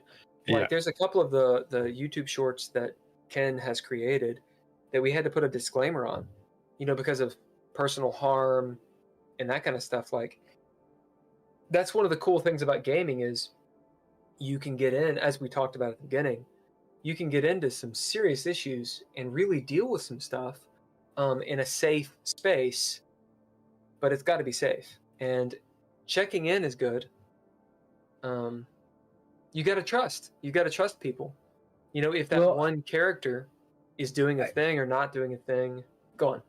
I think you have these tools in place, you know, that are supposed to help with that, and some of them are actually quite old. So of course, you know, when you have the idea of setting expectations, it's paramount at the beginning, right? You have like, you call it the session zero. You have like, you should have random or consistent check-ins, right? Not only as it's normally used, like, hey, are we still having fun? Is this on topic? Is this meeting our expectations? Do we want to keep playing? But to check in on the things like that, especially with new people. But then you have, you know, you have these tools. So like one of the things that Ron Edwards put forward in Sorcerer, which is, I want to say this was like back in the 90s, maybe 2000, right? This old. And so it was like blinds and, or what was it called? Was it blinds and veils? The blinds and veils, or something in veils, where you have this idea that there are hard passes that aren't going to be part of the game at all. You list those out. Okay, those are your blinds, and they're gone. Then your veils are things that can be innuendo, or it can be talked about, or whatever. It just doesn't happen on screen like in the game, right? So you talk about that. How far are we okay with it? And you have these ideas. So these are the things, right? These are the things that are totally off the table. These are the things that we're okay not being at the game table. Then everything else can be at the game table. And what's interesting about that is that system actually showed up in the new Vampire game. Really? Yeah, I think they actually even credit Ron Edwards for that, which I thought. You mean the Vampire the Masquerade, the 5th Ed? Whatever the newest one is. There's I'm a little bit out of it, honestly. I don't know. I think I have a copy of it somewhere, like a PDF. I need to read up more on some of these newer systems. But is it? It's basically what you're describing, kind of like an X card. Am I talking out my? Have you heard of the X card? I think the X card, I think, came a little bit after. It's kind of based off of that, but what is an X card? The issue at hand, apparently they had an X card in that system. Right. Well, okay. What the fuck is an X card? Okay. Do you want to explain? Yeah. Go ahead. Okay. So I don't know what an X card is, asshole. An X card, and I'm sure there's several ways to use it, but the idea is that there's a card, you know, has an X on it, and if you begin to feel uncomfortable at what's going on, right, where you have like the blinds and veils are set beforehand, but the X card is like right now in this moment, this is a thing that I'm not okay with. You can kind of, you know, flip it up or whatever. Now, the problem with the X card, it's a great idea. I don't like it. But in practice, it's not a good idea. And the reason is because when you're bombarded with something, a lot of times, if it's something that makes you feel something, you're not thinking about it. You're not like instantly like, oh, here's the thing. Let me stop it or whatever. You're dealing with it. You're immersed, right? And it's only by reflection, by looking back, you're like, oh man, I should have done that. And this is something that we know from psychology in real assaults. A lot of times, right? You see somebody, oh, well, why didn't you stop him? Why didn't you just say no? Well, they're in the middle of something, right? You freaked out. And so that's why, like, an X card is it's a good idea in theory, but I don't think it comes across very well at the table. So Really? to use that as a defense for that case, so well, they had an X card in that game, she could have done that. Was well, really that doesn't help the situation. What is a freeze response? When you literally freeze up, like if something's traumatizing you, you're not okay with it. It's, you know, it's easy to look back in retrospect and say like, oh, I should have done X, Y, and Z. But when it's happening, Right. freeze up. Right. Yeah. Flight, fright, or what? Flight, fight, freeze. Right. Yeah, there's a bunch of like little videos on Twitter or TikTok or whatever of, you know, specifically one. It's this like teenage girl. She's walking down this alleyway. This car comes up, and the door opens up, and the guy's like trying to get her in to the car to take her away. And I believe it's either a dog or a cat runs out and fucking chases this dude off, like just going ape shit. And so the car speeds away, and the girl's just sitting there fucking freezed, right, or frozen. In the comments section, all these people are like, dude, what the fuck? Like, run. What is wrong with you? And even myself, like, watching it, I was like, GTFO, get the fuck out. What are you doing? What are you doing? And there you go. Like, what do? You're completely frozen, you know? So yeah, the X card, I'd never heard of it. It seems, I get the idea, and I think in certain situations it'd be fine. It irks me. Like, I'd rather someone, if I'm running, I should say, I would rather someone be like, hey, that's uncomfortable. But then would they be able to, right? I mean, that's the thing. Well, I mean, it goes not only with uncomfortable topics, but it goes with your game in general, right? Yeah. And you have to be able to communicate. And unfortunately, that means a lot of times it happens in reflecting back. And I think that's why just setting your expectations is so important up front, especially with new people. And being honest about those expectations. Yeah. I mean, you got to be as best you can. And then you check in and you go through it. I mean, I think it's fairly easy when you're playing with people that you already know, like your buddies. But it's sure. When you're starting with new people. Professional. Yeah. They're in a professional environment, and I'm sure somebody was getting paid in that environment. Is Roll20, I think, is what they were. Yeah. On a different note, talk about. I feel like we should move on, or no? Are we done with this? Yeah. Let me do chat really quick. Mike, okay, yeah. Shaw, hopefully I'm not mispronouncing your name. If I am, what can I say? The DM should have more control over the situation. Megan says the all-powerful phrase, fade to black. Yeah. Like, I mean, it's over. It happened. It's hopefully people can learn from what happened. Well, the idea of like don't have sex at the table. Like, there's plenty of games that I've run, and the moment that things start getting a little bit, you can feel it, right? If you start getting a little racy, fade to black. What happens. Hey, so what do? Oh, we go in there and shit goes down. Right. Roll performance, right on. Cool. You joke about it. You do whatever people can do, and you move on. In a public forum, that's a big old conversation. You have so much liability. Yeah, I mean, it's really hard when the DM is also the perpetrator, because in a game there's a lot where you're giving power over to this person. They're running the show. It's like the same as a director or something like that. So if they're the one doing the thing. Well, that's the thing. There is, with the responsibility. What's the Spider-Man quote? With great power comes great responsibility. Yeah, right? like I can't. Again, I don't know the Adam Kobold thing, but just to use him as a scapegoat or as an example, it is on him.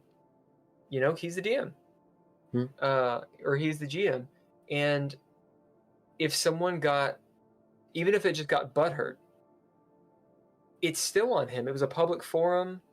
you got to deal with that. And if it was something that was actually like a sexual assault type situation, you got to deal with it. Deal with it with grace, and go ye thereforth. Because if I'm in a game, for example, I've been accused of being a bully. I wrote a fucking short film about it.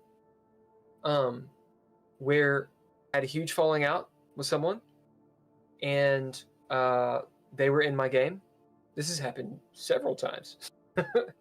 And years later, it comes back, and they're like, you did this, this, this, and this, and you did it because of this. And there's this whole narrative of why. And from my perspective, none of it's true. But from their perspective, it is. Now, we can just not be friends, which is what happened in many of those situations. But if that had been a public forum, you know, there's an element of, I mean, if I'm the arbiter or the GM, I do bear a lot of the responsibility of how that looks. And I chose to go along with it and act a certain way. So, I don't know. I'm not sure the right way of going about that, but I think it goes beyond who's right or wrong or what really happened, right? Now it's into the interpretation of what happened. And regardless of the intention, regardless of the truth, actually, the aftermath is what you're actually dealing with. Like the fact that so-and-so was hurt and it was interpreted, that's what you're actually dealing with. It's one thing that I think we may have even talked about before, but anytime that you have one of these interpersonal conflicts, there tend to be, well, there can be others, but for the most part, you have two things going on. The first is the actual problem, the thing that occurred in dealing with, but the second one is how the people feel. And a lot of times those get conflated, right? Because what you have in any sort of conflict is some person saying that they're talking about their point of view and they're trying to explain things, and the other person trying to emote or share how they feel. And you don't have that connection, which sometimes you have to take the problem, the truth of it, or the actuality of it, and set it aside and be like, okay, let's handle how we feel about this first. And then, you know, once you get to that sort of common ground, after the emotions are gone and you're thinking again, then you can bring the problem back and then you can talk about it. Because you notice, you know, I think we've all gone through this, right? If you have a really intense emotional argument with someone, you're not saying anything that matters at first. You're just emoting and yelling and you're upset, right? And then after that dies away and your emotions are drained, then suddenly you're having a great conversation and everything makes sense and you're like, oh, I'm sorry. Okay, yeah, I'm sorry too. Do that. So I think, you know, when it comes to a situation like that in public, you have this third idea of not only how people feel and what the problem is, but you also have this image, and you have the public and a voice that's out there, and I don't even know how to navigate that. I sincerely hope I'm never in any sort of public scandal. Isn't that the goal of us as creators? I mean, the only way we're ever going to get any views is if we do something a little bit that pisses some people off. Like that's where we're going to Black Watch games. if I were, you know, if I were back in my 20s, if I were still in my 20s, then maybe I would, you know, yeah, you don't want that. You don't want do that. something crazy. But now you're too old. I mean, it's just Intrepid Adventurers. We kicked some ass. Yeah, we did. Yeah, Nubian Death Squad. It's really Nubian Death Squad. Is that what you said? Oh my god, that does sound a little bit it's an edgy It was a punk band we had back in the day. It's good. Megan says sexual explicit topics yellow, sexual abuse red. It's like the blinds and veils that I was talking about, right? That's sort of right? Yeah. It's like okay. Culturally, but murder's okay. Murder's fine. Murder hobo. So really quick. So it's 11:14 for you, Jeff. That's right. 10:14 for you, Ken. How do you guys feel about wrapping things up in the next 15 minutes or so? Yeah, I think we need to wrap Is that things good? up. My grandmother's, she's Up and at it. she's agitated for some reason, so Yeah. I feel like I might need a little more That's cool. participation in her. And streaming. That's why I keep getting up and walking Yeah. away and then coming back, and so. Yeah. How many Go on. times did you guys? This is an open question to either Bill or Jeff. How many times were you worried about being arrested in China? Never. Yeah, never. Yeah. Yeah. So Is- one of the things about this is something that I've told people before. And Jeff, we were in some situations ourselves. There might be one or two. Yeah, I just Now thought that I of think one about it. too. Yeah, Yeah. I thought of there was one. Actually. You went inside China, and then there's so I can thought of one in China, and then there's one right outside of China in Mongolia. Yeah, actually. Yeah. Maybe there's a couple. So Yeah. this is the thing that I would say.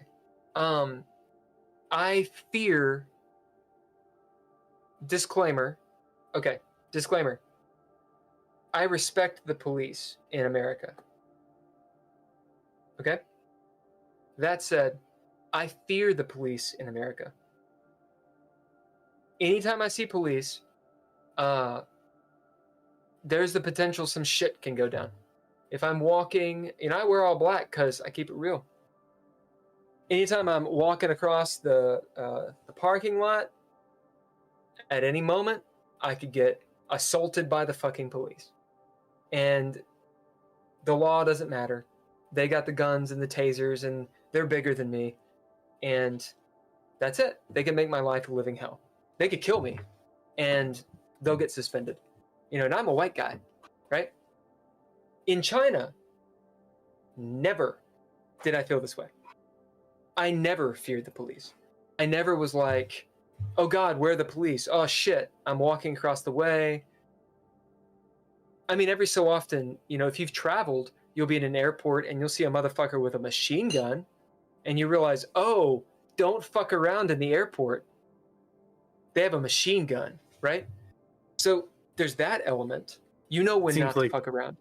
Yeah, they're not only gonna fuck around with you, but They'll if they kill have a you. machine They'll kill gun, you. they'll They'll just fucking get kill you. everybody If you're in around you Tiananmen as well. Square, if you're in Tiananmen Square and you fuck around, you'll be disappeared. There's a tank. Now, you will probably just be questioned, and no, you won't be tanked. You'll probably be snatched, put into a fucking van, driven away, questioned, and then let off somewhere. Most likely. Don't fuck around with the cops. This is what my point is. In China, in Cambodia, in fucking Vietnam, any of these places, you don't see the government until you fucking do. Yeah. And when you do, Yeah, I was in Thailand for half a year, maybe a little more than half a year. I don't think I remember seeing a single police officer ever. nope, don't fuck around. But if you do, there's no leeway. Yeah. So it's very easy to get into this mentality of, oh, things are safe. It's like they are safe until the shit hammer comes down. Jeff, go on. Yeah. I also think that it helps that they don't carry gun. Unless you're talking about They like don't. the guy with the machine gun. Yeah. But like normal police officers, they don't. In fact, I remember, I don't know, I was kind of on a tear one night, just down the whiskey, listening to music pretty loud, and a couple buddies were over. Derek was one of them, and I guess we were too loud, and people called the cops on us. First time that has ever happened to me in China. It was crazy. And I guess they knew that I was a foreigner. There's a knock at the door, and I'm like, "What's that?" So Derek gets up to get the door, and he opens the door, and they they start talking to him. He can't speak Chinese. He can't, and he looks over at me, and he's like, "Hey, there are 4 cops here. Like they sent 4 cops." I'm like, something like only 4. He's like, "Should I, should we get more?" Like we're like joking about it. The We rest are downstairs. yeah, we're not even concerned. you know, we kind of like, you know, joke at them, and they're trying to be serious, but it's like they're just there long enough to know that, you know, because I've seen, I think part of it is because I've seen a Chinese person and a cop fight, like fist fight, and then they just both walk away. Like no one's arrested. There's no guns. Like I've seen that happen before. Yeah. So like, you know, they're not going to do That's the thing. because When the shit goes down, the shit goes down. Right. For example, if you have drugs in China, you're gone. Oh yeah, they'll kill you. Like They'll put a bullet in you'll your go brain. walk your dog. You're gone. Yeah, that was the same in Thailand. It was like, nope. If somebody like, I think somebody asked me for a cigarette, and when I was in Thailand, and I was like, nope. I don't think that's because I heard that if you gave somebody a cigarette, they'd kick your butt or something like that. That's like a thing, you know. Because it's bad for same them with, or something. like you could be at a Yeah. table where they're passing around a joint and everybody's Thai, and if you pick that up, you know, it's kind of like a bust almost. They're just kind of going for you in that situation. Yeah, Thailand's different. Like, It's got a different feel to it. Sure. Oh, I'm sure it's completely different. The time that we were worried about the cops, Jeff, I think you were there. You may not have been there yet. Did you know Waka, the roommate? Okay, so it was right before you got there. We went to this club, and in Beijing, and they had one of those dance floors that like lit up, like Billie Jean. You know, Nice. you step on it and like light up, and like a disco. yeah, like a disco, like Saturday Night Live or Saturday Night Fever, and one of the yeah, Nice. and it was loud and everything, and we were with the lead singer of a band. So one of the Chinese girls that we were who was a part of sort of our cadre, she worked for the music industry, and she was chaperoning this lead singer for some band, some like fucking rock band that was on tour. And so he wanted to go rip and tear and do whatever. So we went to this disco, whatever. He's shithoused. And this is at a time when like your phone like was just big and heavy and like just a big brick, right? And so he pulls out his phone. We're about to leave. He pulls out his phone and he drops it on the dance floor. And the dance floor fucking cracks and glitches I remember out. the story. Yeah. All right, just goes, and he goes. So you have me, my buddy Waka, my girlfriend at the time, this French girl who could speak Chinese because she's like half French, half Chinese, and then her friends, and all of us, all at the same time, are like, fucking go! Like not even talking, just going for the door, leave the phone, fucking throw the baby out with the bathwater. We're out. Don't pick up your coat. Do not pass go. Get on your fucking motor scooter, and we down the fucking alleyway. Peace, right? Oh no. Oh no. He's like, oh, my phone. Oh, the floor. Oh, you know, this whole thing that fucking foreigners do in China where they like make a deal of it. And you know, the club owners came by, and people have this idea that Chinese people are small. Some of the largest people I've ever met have been Chinese. Are they Mongolian? I don't know. These two dudes, you know, enormous people. Like I think they manufacture them. They're built like refrigerators, right? They have hands. like bananas. they lumber out and surround us. Now we're in the back. Big argument with all the the Chinese girls, the club owners. They call the cops. Of course, they're paying off the cops. So we call the cops. Blah blah blah blah blah. And there's a point where we're like, we look at the dude, who's like, I've got all this money. It's cool. I can just pay them if they want. They wanted like $3,000. Context, Jeff. Do you think that dance floor cost $3,000? Absolutely not. Like I would be. I don't know. Like $50. You know? Exactly. Yeah. So he's like, oh, because he's stupid and he's a white guy in fucking China. So he's pulled out his wallet already. Oh, no. Just you fucking idiot. Oh, idiot. He's pulling out money. He's like, I'm so sorry. And we're like, shut the fuck up. Oh my God, you tool. You fucking tool bag. Shut the fuck up. There's a moment where literally we all like look, you know, like the hands on the shoulder, boop, boop, boop, boop, boop. It's ready to go. Drag this motherfucker and just run. Out the back, on a fucking motor scooter. Some dude's like riding backwards, you know, fucking feet going everywhere. Tear ass. Thought we were going to the police station that night. And you know, what's gonna happen? You're gonna get fucked. That's what's gonna happen. Yeah. Yeah. There was a point where we tried to get into Mongolia, Jeff. I thought I was going to jail there. Yeah, I thought, yeah. Because on his passport, dumbass had blonde hair. He had dyed hair. And they just did not believe it. And so they pull him off into a room, and there's like a dude with like a Dubshenka on, like a long coat, like a commissar, like like grilling him. And he's like, here, I can show you that it's really me. And he's like, okay. They let him get on a tablet to look at Facebook. Because you can go Facebook on Mongolia. But this motherfucker's name is Bill Bunkum on Facebook, and it says Will Hurst in his passport. They don't believe him. And I remember, I'm there. Just got docked. Yeah, Dude, it was like so cold. It was winter in Mongolia. Negative 40. Negative 40. Yeah. Oh my God. I remember like talking to her, like we're waiting outside. I'm like, my God, is like, I've been here a month, and I'm about to go fight the Mongolian military. I'm gonna have to, and I tell her, I'm like, I'm about to go up there and just grab him. We're gonna have to run. I don't know what we're gonna do. You know, dude. I mean, we rode into the country on boxes. Like, oh my God. You remember, you can't walk up to the border. It's called Zaman Ud. You can't, or Arlian. You can't go to the border. Okay, you have to hire a truck to go about.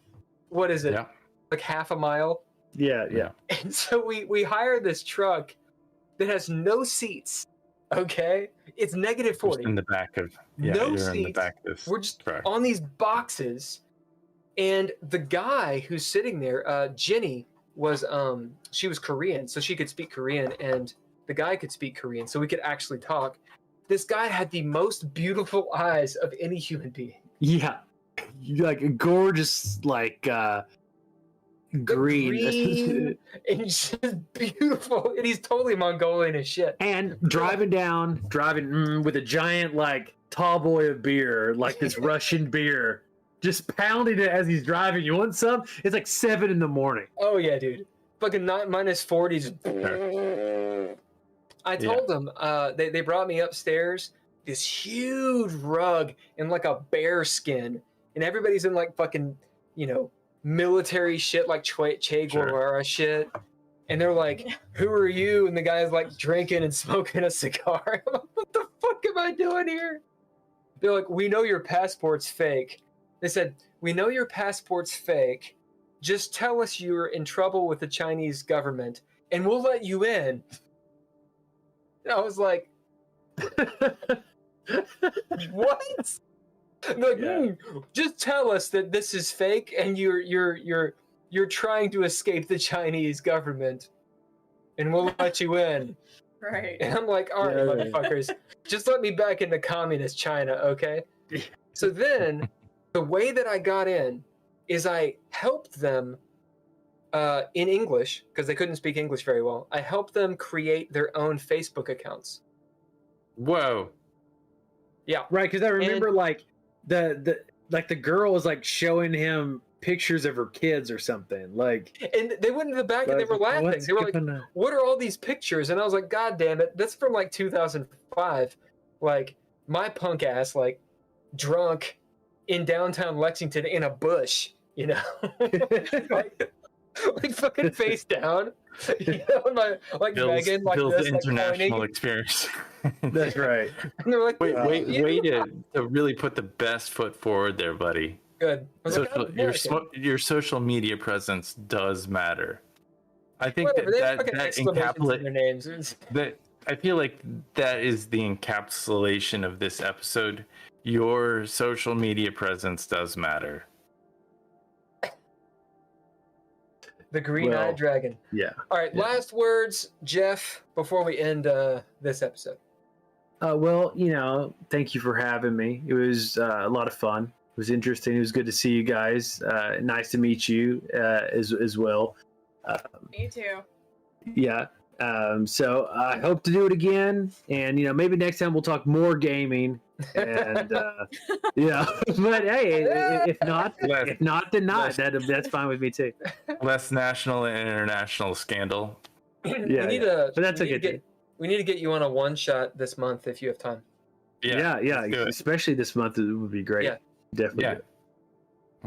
Maybe not this weekend, but next weekend. If not. Last thoughts, Ken? Don't intellectually rape people. Yeah. Without their consent. Solid, I think solid advice. You can take that to the bank. Yeah. Noted. I think consent is out the door if there's no such thing. I mean, that's just the point of All right, that's it. Megan says those pictures that I took, random acts of ninja. So for real, I was not making any of that up. Megan was there with our buddy Sketch White, and myself, and we were climbing on buildings. Megan actually got us out of getting arrested by the cops on that one as well. Nice. Good to have friends. Bravo. Yeah. Last words, Erin, Super Jones. Thanks for having me. This was fun. Sorry I caught it at the tail end of this esoteric conversation. It's always a I'll pleasure. come back another time. Yes, nice to meet you, Jeff. I've heard stories, so now I'm connecting those with a face. Wonderful. Yeah. It's the best way. It's Terrible the best things. Yeah. Oh well, Totally terrible. Wrong. it's all true too. Someday we'll get the band back together. I tell people the band it's still going. We just haven't gotten back. Yeah, to it totally the is. same way. Yeah. What instrument do you play, Jeff? I don't. Tuba. Oh, nice. All right. No, Best band. I pretend to play bass, drums. Cool. Make plays sounds. bass and the It was drums. good. Quite well. Nice. It's fun. All right. I think I've heard. Yeah, you bits wanna of roll these. it out? Anyway. Yeah, we'll roll it out. Thank you to our Patreon. You can find our Patreon at patreon.com/DreadLore. Tim Roberts, Daniel Holker, Nostalgic. Thank you for all this stuff you guys do. You guys are awesome. Couchfire Media, thanks for the art media production. And Trois Reblay production. Whoever they are. Thank you for being a friend. Start playing that song. We out. We'll be back next Thursday, 7 Good p.m. night. ish Eastern Standard. Good night, y'all. Yeah, good night.